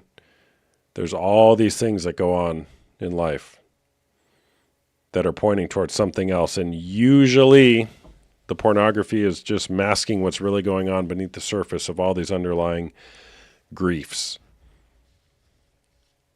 Shame sometimes is just grief being masked, something that needs to be grieved. So, got all sorts of things to work through, to grieve in life. You're talking about betrayal so much in relation to women. Men don't get betrayed. No, they for sure do. In the context that I usually talk about, or at least facilitate my lives, it's generally with the man being the one who's the betrayer. But it certainly goes both ways, 100%. And the book, The Betrayal Bind, it's gender neutral in that. Like it's both ways, 100%. Betrayal is not just women being betrayed. And pornography is rampant, particularly amongst young people in their teens and 20s and 30s. So it's a whole different wave of betrayal. Anyways, if you're interested in chatting with me more privately, where it's not in front of a bunch of people on the internet, you can schedule what I call a discovery call using the link in my bio. It's a 30-minute call for $1. Not because my time is only worth $2 an hour, but because I want to make it easy for you. And I also don't want to get a bunch of free calls where people waste my time. So you can schedule a 30-minute call using the link in my bio, an initial discovery session. We can chat about your situation if I'm able to help or point you in another direction. But there's hope for you. Oh, our intimacy workshop happened. I got to take that link off. I will schedule a call with you. There's so much to learn. Let's go. Let's do it. What's the most recent silly argument you had with your wife? Well, we just traveled together, so what was it? We were out of town for a quick work trip. I'm sure we argued about something. Let me think for a second.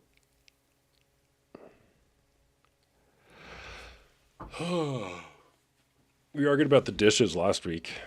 It's a constant one. The book Fight Right says 69% of arguments in relationships go unresolved. And if you're arguing about the dishes, it's not about the dishes. It's not about the dishes. What did we argue about? Oh, what I wore. We argued about what I wore to her company dinner. I picked out an outfit and she didn't like it. I was like, all right, whatever, I don't care. Pick something out for me. And then the shoes, that's the particular one. I have size 15 shoes, which we revealed the other night when somebody mentioned Feet Finder. I wear size 15. And in order to do you guys know how much space it takes up in a suitcase for a pair of size 15 like tennis shoes? It takes up like a whole suitcase. So I'm like, you really want me to wear different shoes and take up basically half our luggage just so I can wear these shoes that'll make me look a little less bad than I already do? She's like, yeah, I want you to wear the shoes. Okay, fine. So we put the shoes in and I wore them. I'm 6'7". I'm a very large man. So that's the most recent argument. I wouldn't even call it an argument. It's just a little bickering. All right, great being with you all. Thanks for sharing. Links are in my bio. Join a group, schedule a call or not, whatever. We'll be here for the conversations. We'll see you next time. Bye-bye. My Japanese girlfriend, we've never had an argument. McVoy, take this. I'm serious when I say this. That's a huge red flag in relationships. With my clients, when I have couples, hey, we've never argued. Great. Your relationship is about to begin. In this book, Fight Right, you want a data-driven approach, Mac, whatever your name is. 2 PhDs wrote this book. It's on multi-decade longitudinal studies of relationships, using AI as well. They even say in here, no fighting is a huge red flag. Huge red flag. So, anyways, check that book out. Fight Right. All right. We'll see y'all next time. Bye bye.